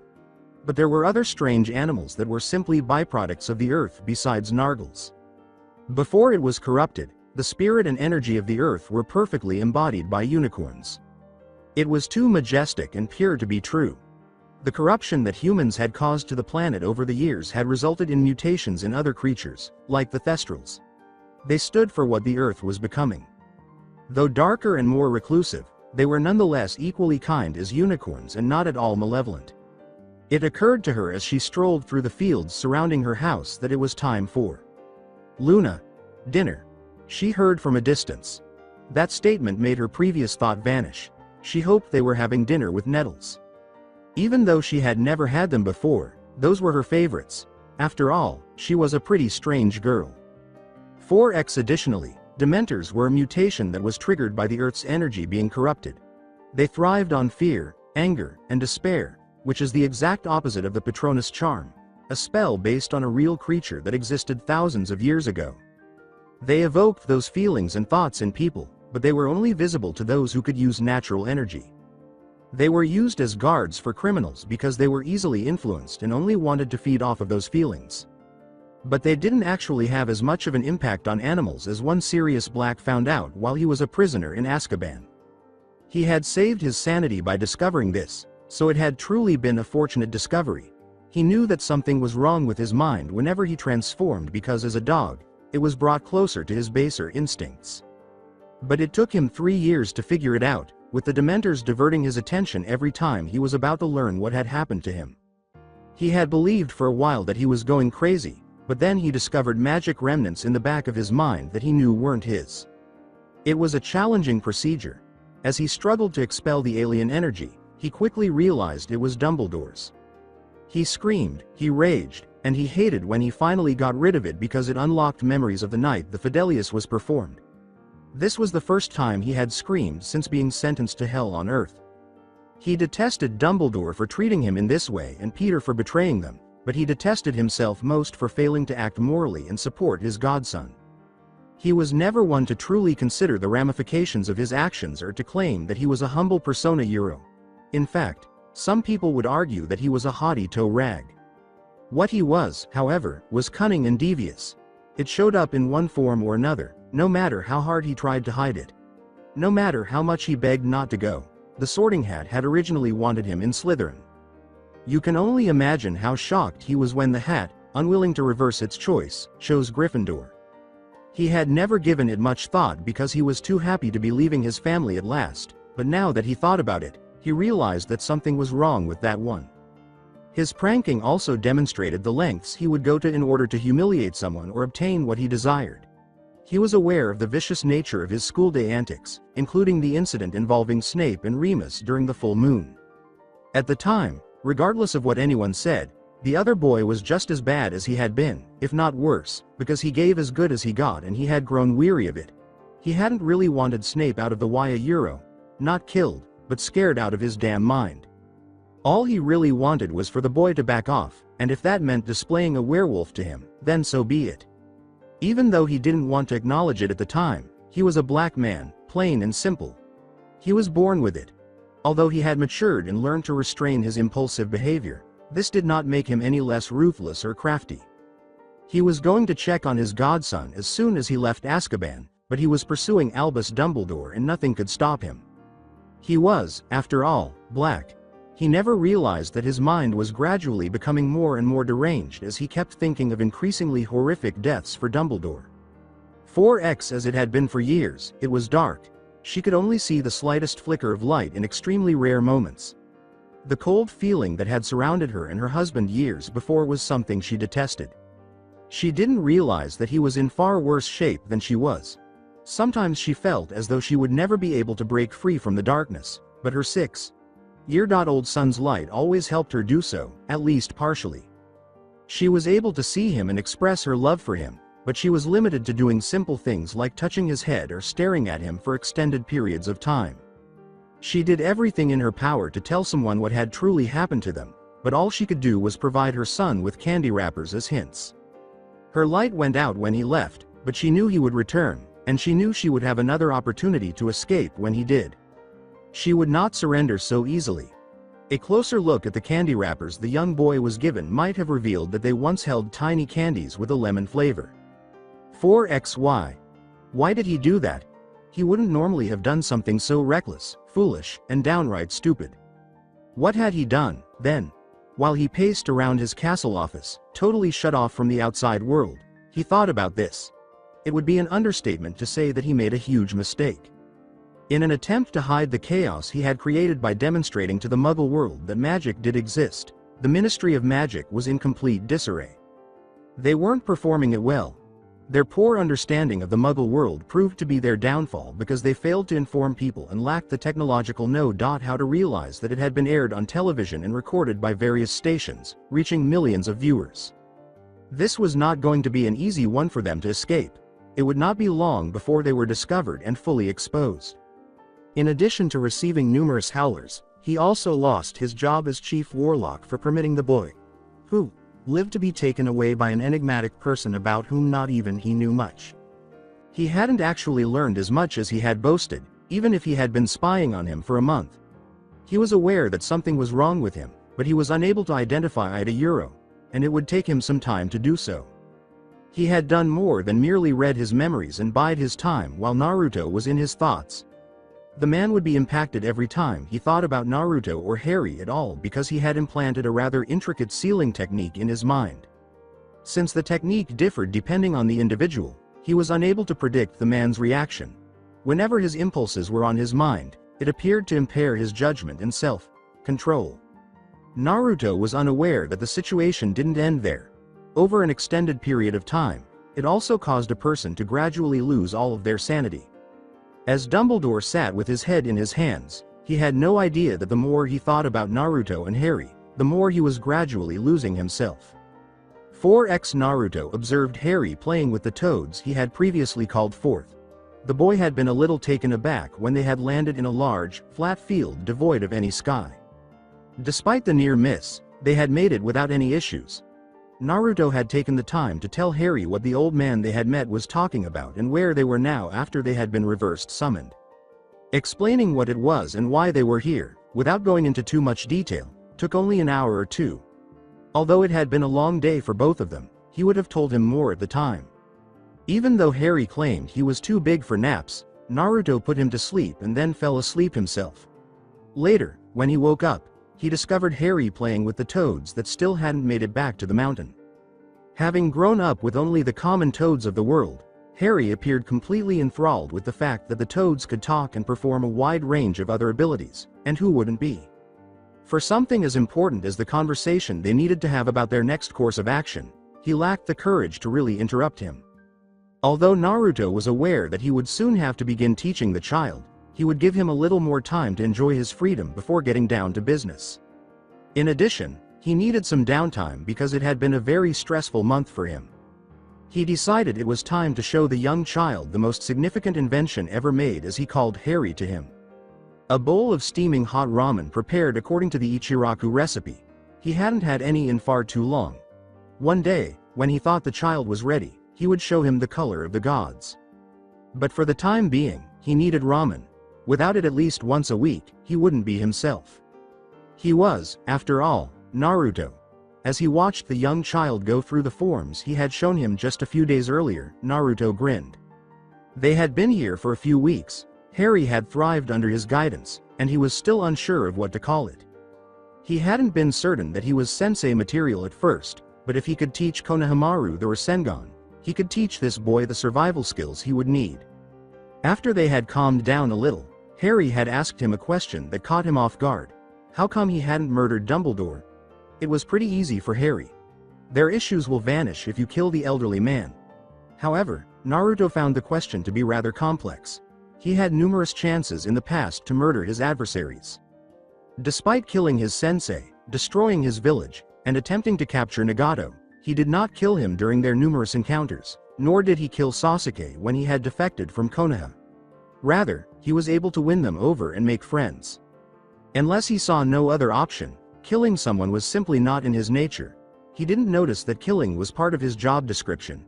He was no better than Danzo, based on what he had been able to extract from the old man's thoughts. That did not preclude him from being able to assist him, though. It was no coincidence that he was the most unpredictable ninja. However, he simply patted Harry on the head and promised to explain everything to him when he was older rather than going into detail. However, he chuckled at Harry's angry expression. When Harry turned 11 in a few years, or even after that, they still had no idea what they would do. Naruto was certain that he could save the wizarding world, despite the fact that it would require a great deal of patience and time. In addition to the fact that he needed to get out and appreciate change, he knew that he would have to leave this place in a few years and that Harry was just like him because they spent so much time together. During his stay here, the boy had truly come out of his shell. Another point in Naruto's book was that he was proving to be a pretty smart boy, a bit of a bookworm, who had found a love of pranks, thanks to Naruto, the other toads, and the freedom to express himself without fear of punishment. Unless you have an abnormally large chakra core, which is a little easier to find, it usually takes 3 to 4 weeks. Harry found his chakra core in just 2 weeks. He began Harry on simple control exercises and made him do them daily because people with larger cores had a harder time controlling their chakra. He had no idea whether Harry would specialize in taijutsu, gen, or nin type art. At least until Harry grew a little more, they most likely wouldn't find out for some time. Naruto's mind wandered from Harry to the state of the world at large. They truly had no idea what was going on because they had been cut off from it. Did the elderly man have a plan? What had transpired following the trial? Regarding the elderly man, Harry had questioned why he hadn't simply killed him and moved on. He was aware that the general public didn't know anything about Magica Euro, or, perhaps more accurately, what they believed to be magic. He had at last discovered what it was that enabled those who identified as magic users to do what they did. It had occurred when Gamakichi was struck by a prank and Harry used what was reportedly known as accidental magic on him. Unexpectedly, Naruto's senjutsu worked where they were, and he had noticed Harry's energy usage while he was practicing it. As a symbol of its application, he was using it naturally and without undergoing any physical changes. At first, he was terrified that Harry would suddenly start changing into a frog, but when he simply received a strange look from the boy, he realized that something was different about how it affected him. They discovered through some experimentation that although he was channeling natural energy, it differed slightly from Naruto's energy. In comparison to the world Naruto came from, the planet's energy was slightly different on this one. There was no other way to explain why it felt a little different and why Harry was able to use it in different ways than Naruto. While Harry was reading, training, or simply relaxing, Naruto became interested in it and began experimenting with it in his free time. He was occupied in the meantime learning various techniques he was unfamiliar with, such as Doden, Retsudotensho and Kaden, Gamyu Enden, as well as other things that Fukasaku and Shima felt he should know. For a long time, things were this way, but Naruto was beginning to feel tense. Something was wrong each time he entered Sage mode. It wasn't necessarily anything negative, but he couldn't shake a feeling of dread. He didn't tell Harry how he felt, but he knew something was coming, but he didn't know what. 4x The rest of the world was in a worse state of affairs. People began to panic after it was established that what had transpired in court was real. Learning that there was such a thing as magic in the world wasn't something you learned every day. There were those who genuinely wanted to learn more about it, to truly comprehend what it was that made magic, well, magic. Some people, though, were terrified of it. They were the ones who claimed they needed to be destroyed because it must have resulted from some kind of demonic deals with the devil or something similar. Regretfully, this was not the minority's opinion. This is when the adage, "humans fear what they do not understand," really comes into focus. Hatred resulted from that fear, and violence followed. It wasn't made any easier by Dumbledore. To try to contain the problem, many of the Ministry's Obliviator squads were working non-stop. It had failed. When they oblivion a group of people, they only need to watch the evening news to recall what happened in the courtroom and eventually regain their memory of being oblivion because they had no idea about recorded videos or anything similar. People didn't like having their memories altered, it turns out. By claiming that he had done all of this to demonstrate that Muggles would comprehend their world, Dumbledore only served to exacerbate the situation. But it was the way he approached it that led to issues. He actively sought to cast magic in Muggle communities, often on children. To him, he was just giving the kids something new to do. To the parents and many of the kids, he was just a stranger dressed strangely, doing strange things to their kids. You wouldn't describe the response as warm. As soon as the Muggles correctly linked a number of odd occurrences to the magic users, he and everyone else who was found to possess magic were shunned. The vast majority of world leaders who were unaware that magic existed were furiously upset with those who had prior knowledge of it. They claimed that they were attempting to keep what might be a novel weapon or power source for themselves, which they could then use against them or to initiate a different kind of conflict. Before someone pulled a gun and someone was killed, it swiftly deteriorated to shouting. Shortly thereafter, what would become known as World War III broke out. The war had begun more as an espionage operation than a combat conflict. Countries would send their people to infiltrate what they thought were magical communities, and although they hadn't had much success at first, they eventually found a rather short, inebriated, magical person on the black market selling illegal goods. He was swiftly brought in for questioning and promised freedom, after which he revealed all he knew about his world and how they hid from the non-magical. Though not in the way he would have preferred, he did manage to obtain his freedom. Mundungus Fletcher was never seen again. Soon after, they were able to locate Diagon Alley, the local British wizarding community. As it happened, the streets were crowded with families and their kids at the time of year when classes were about to resume. Thus, there was complete chaos when the military unexpectedly arrived. It was complete and total chaos, and once it started, there was no turning back. To find out what allowed wizards to do what they did, many were removed and placed in safe facilities. These experiments resulted in numerous unnecessary deaths and yielded no useful information. At this point, the actual fighting began, and nations became enraged over the situation. Soon after, they began using every weapon available to them, including nuclear weapons. As they waited with bated breath for their impending death, there was a brief moment of complete silence for roughly 5 seconds. Naruto's eyes opened as soon as they touched. Naruto had no idea what was happening. Harry had been curled up next to him, hogging all the covers, when he went to bed last night. It wasn't like he could actually turn the boy away, so he just moved over and let Harry live next to him. The boy had been having nightmares lately and had discreetly asked if he could sleep with Naruto. He was therefore a little taken aback to discover that he and Harry were lying in a rather hazy looking plane of nothingness rather than in his bed. It took a moment for it to register, but when it did, he leapt to his feet and grabbed Harry in an attempt to rouse him. He said, "Harry, wake up," as he attempted to support the boy. but his eyes were still shut. Naruto was beginning to worry a euro. No, he was worrying too much. He was now on the verge of complete panic. Wake up, Harry. He won't wake. Naruto immediately looked in the direction from which he had heard the voice, but all he could see was the perpetual fog that enveloped him. Calming down, he asked, "Who's there? What did you do to Harry?" Panic would not help him in this circumstance. As the voice continued, he lifted Harry into his arms and held him in a protective position. He was able to identify that it was a woman speaking this time. The voice said, "Harry will be fine, I just need him asleep while I speak to you," as the fog began to clear. "What I have to say is something no child needs to hear." As the mist cleared again to reveal the one addressing him, he asked cautiously, "And what do you need to speak to me about that could be so important?" He was so shocked by the person in front of him that he could hardly contain his shock.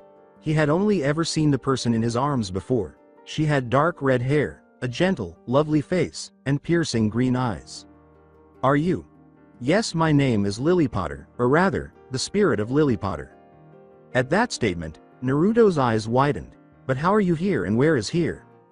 "It's a long story, but luckily we have all the time in the world that we need to speak," she said. She stepped forward, past him a short distance, and took a seat on a bench that had materialized as soon as she did. He approached the bench she was sitting on with caution after she gestured for him to do so. After a brief period of silence, Lily let out a sigh. "Okay. Where to start first?" Naruto adjusted Harry in his arms and said, How about where we are and why you're here?" In his sleep, the boy made a lot of movements. Even though Naruto wasn't positive that this was Lily Potter, he had no choice but to listen to her in order to understand what was happening. With a soft smile that only grew at Naruto's expression, she said, "Well, all right. I'm here to talk to you about my son and what's been happening in the world. Where we are is known by many names. Some call it an astral plane, and some call it a station of awakening. But basically we're in limbo." "Limbo? But does that mean that?" "Yes and no, it's a little complicated, but I'll try my best to explain it. It began when you and Harry went into hiding. Dumbledore got caught on camera pursuing you and killing and injuring innocent people in a government building, exposing the magical world to the everyday world in a spectacular way. The magical one that had been concealed under everyone's nose was discovered by the entire world within a week, and no amount of ignorance could reverse that. Before long, the government and military got involved, and the issue quickly turned into a full-fledged conflict. Magical people and creatures were captured and experimented on to see how they were able to do the things they did. The people of the wizarding world were prosecuted and almost exterminated because of what Albus did. It was truly a sad scene to watch." She spoke in an emotionless tone, as if she were attempting to suppress her emotions about the topic. With a desperate tone, Naruto questioned, "But why would they do that to all those people? Why would they even go to war over something like this?" Lily let out a long sigh and turned her head away. "People fear what they don't understand, and that fear can easily lead to hatred. I'm sure you know what I'm speaking about given your history. The world isn't always a nice place to live in." That remark was hurtful. She didn't say it maliciously, but it did trigger unpleasant memories of his early years, which had not been the best for apparent reasons. His tone was rather dead. "Yeah, I know exactly what you mean," he said. After a brief period of silence, Lily went on. "Since there were very few magical societies in those regions of the world and magic was considered a need.to. No topic at the time, some world leaders who were aware of magic chose not to inform other nation leaders about it, which is why the war actually began. To see how far they could push magic for their own purposes, they wanted to use it for themselves. They all desired greater power, and they believed that magic was the ideal means of achieving it. In addition, they believed that the other countries were retaining the newfound power for themselves.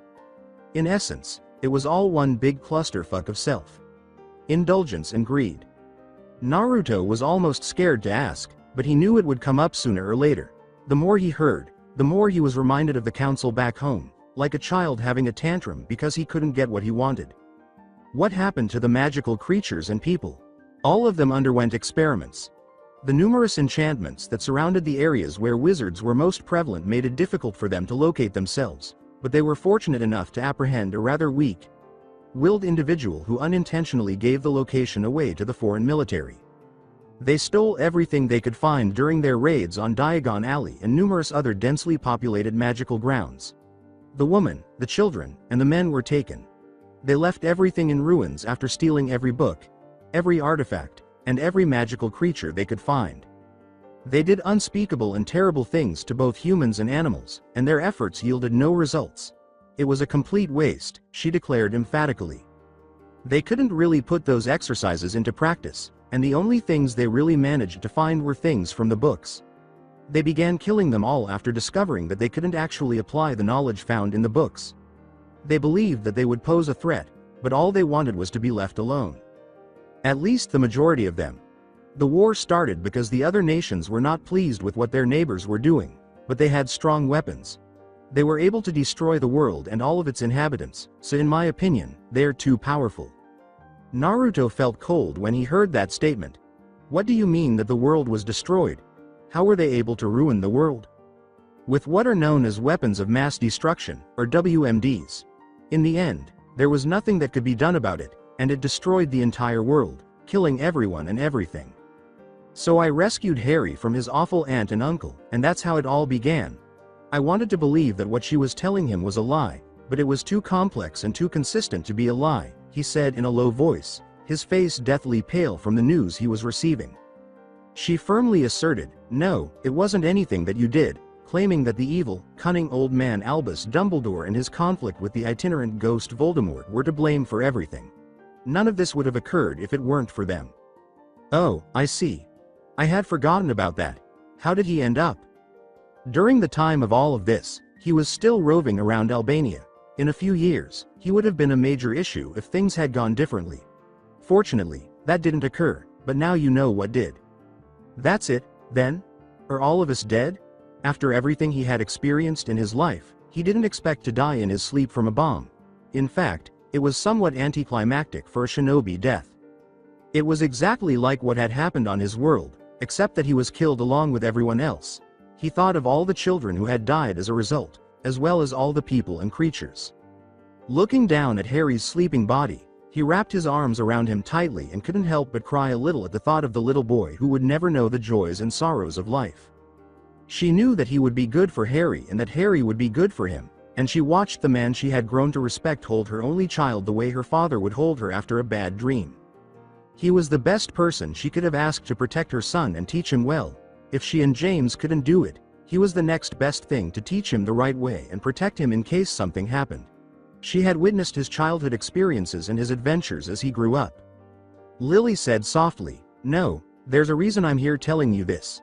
You can go back, before all of this started. Naruto's eyes widened and his head sprang up. What are you saying? Neither Harry nor you perished. Despite being connected to the earth, the place you were in was a completely different dimension. You and Harry can go back before all of this started, back to the day you met each other for the first time. You can stop this from happening and stop the old man from doing the things he's doing. And you can stop Voldemort if he comes back to power. No, when he comes back to power. Only you and Harry will remember what happened if you choose to go back. Naruto had gone into shock. This was the opportunity to return and save everyone, the opportunity he wished he had with his world. Additionally, he would be able to allow the young boy in his arms to experience childhood and life as he never had. But, how is that possible? Is it time travel or? She gave him a soft smile. It's possible, because you're not from this dimension. Everyone has some connection to the earth. For a variety of reasons, animals and magical creatures are the most in tune with the earth, while wizards and witches are much closer to it because magic is energy from the earth, even if they have forgotten that fact. Muggles are the least able to connect with the earth. However, when you first entered what you call Senin or Sage mode in this dimension, you created a connection with the planet itself. You come from a dimension where the earth is very different, where you are so much more connected to your planet that you can command the elements themselves, and where you can actually connect directly with the planet and use your body as a conduit for its energy. That link will always exist in one way or another, regardless of what happens. The methods you employed to generate that pocket dimension were driven by your power, which was infused with the Earth's energy. This is what will be used to send you both back. So, if I have this right, we'll be sent back to the day we first met using the sub-pocket as a type of basis for us to travel along? Exactly, she replied. But, wouldn't we just be sent back to the day when we first went into hiding? Normally yes, you would have, But it all goes back to that connection you have with the Earth. It's going to be used like a tether that you'll travel along. The sub-pocket will be used to get you to a certain point, but that connection will be used to take you back to the beginning. But what if the same thing happens? What if Dumbledore reveals the existence to magic again and the same thing happens? Then it'll be all have been for nothing, Naruto murmured. He had good reason to be afraid. The same result as before might easily occur if Dumbledore did catch him with Harry. Lily remained silent. She knew that this was the only way for everything to work out in the end, even though she really didn't want to say it. It won't happen if Harry still lives with my sister and her husband. What? Exclaimed Naruto.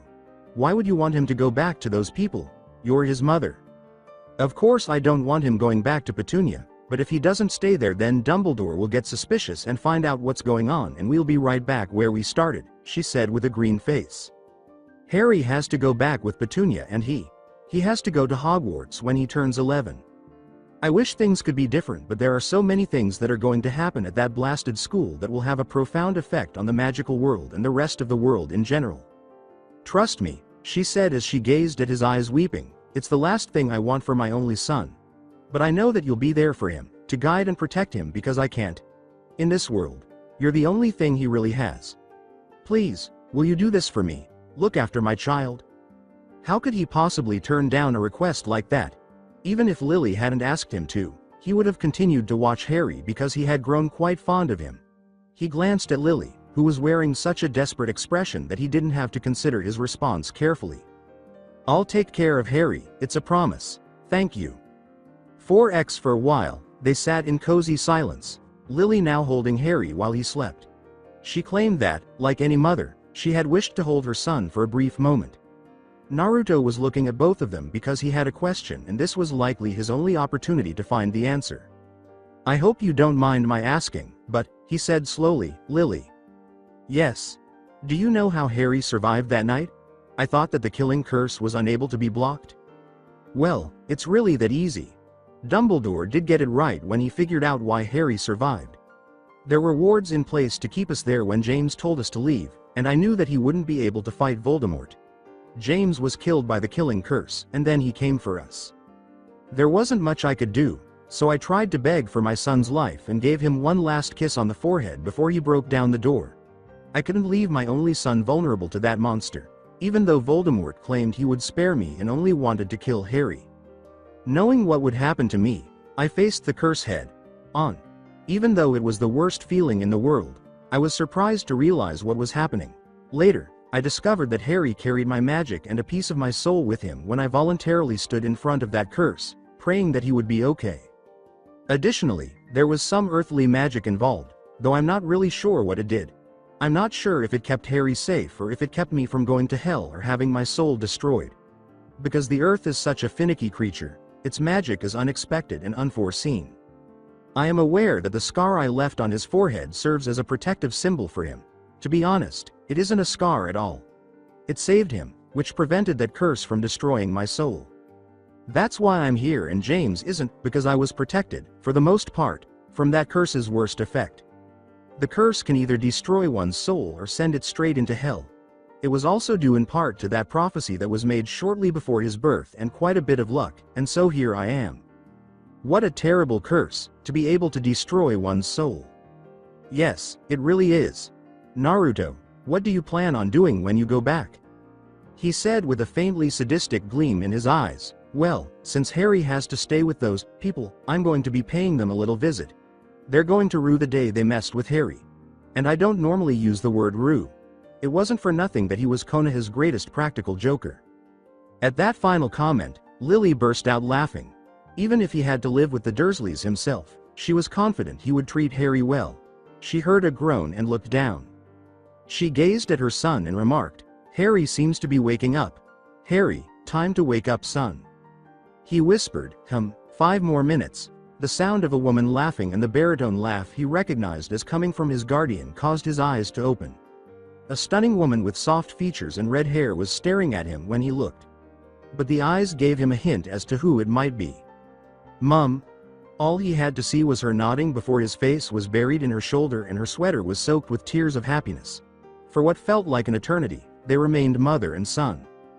In order to avoid disturbing such a private moment, Naruto remained silent. He would have moved aside to make space for them, but Lily simply waved him back down. Harry's eyes widened as he withdrew from his mother's shoulders, wondering where they were.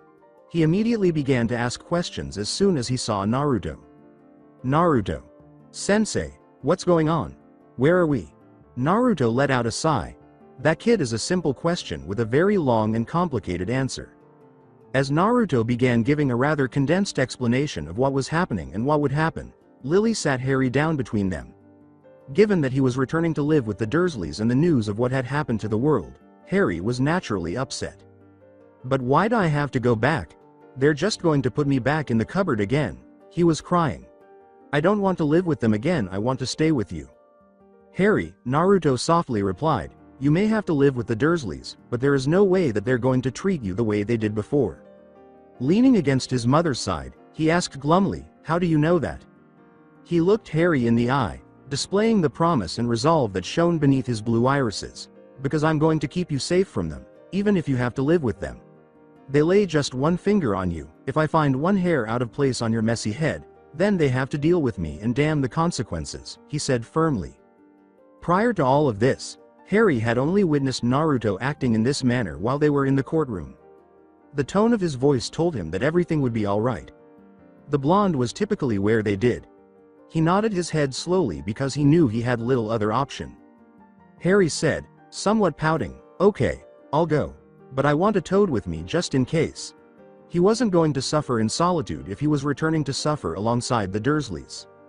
After chuckling, Naruto ruffled his hair, making it even more unkempt than before.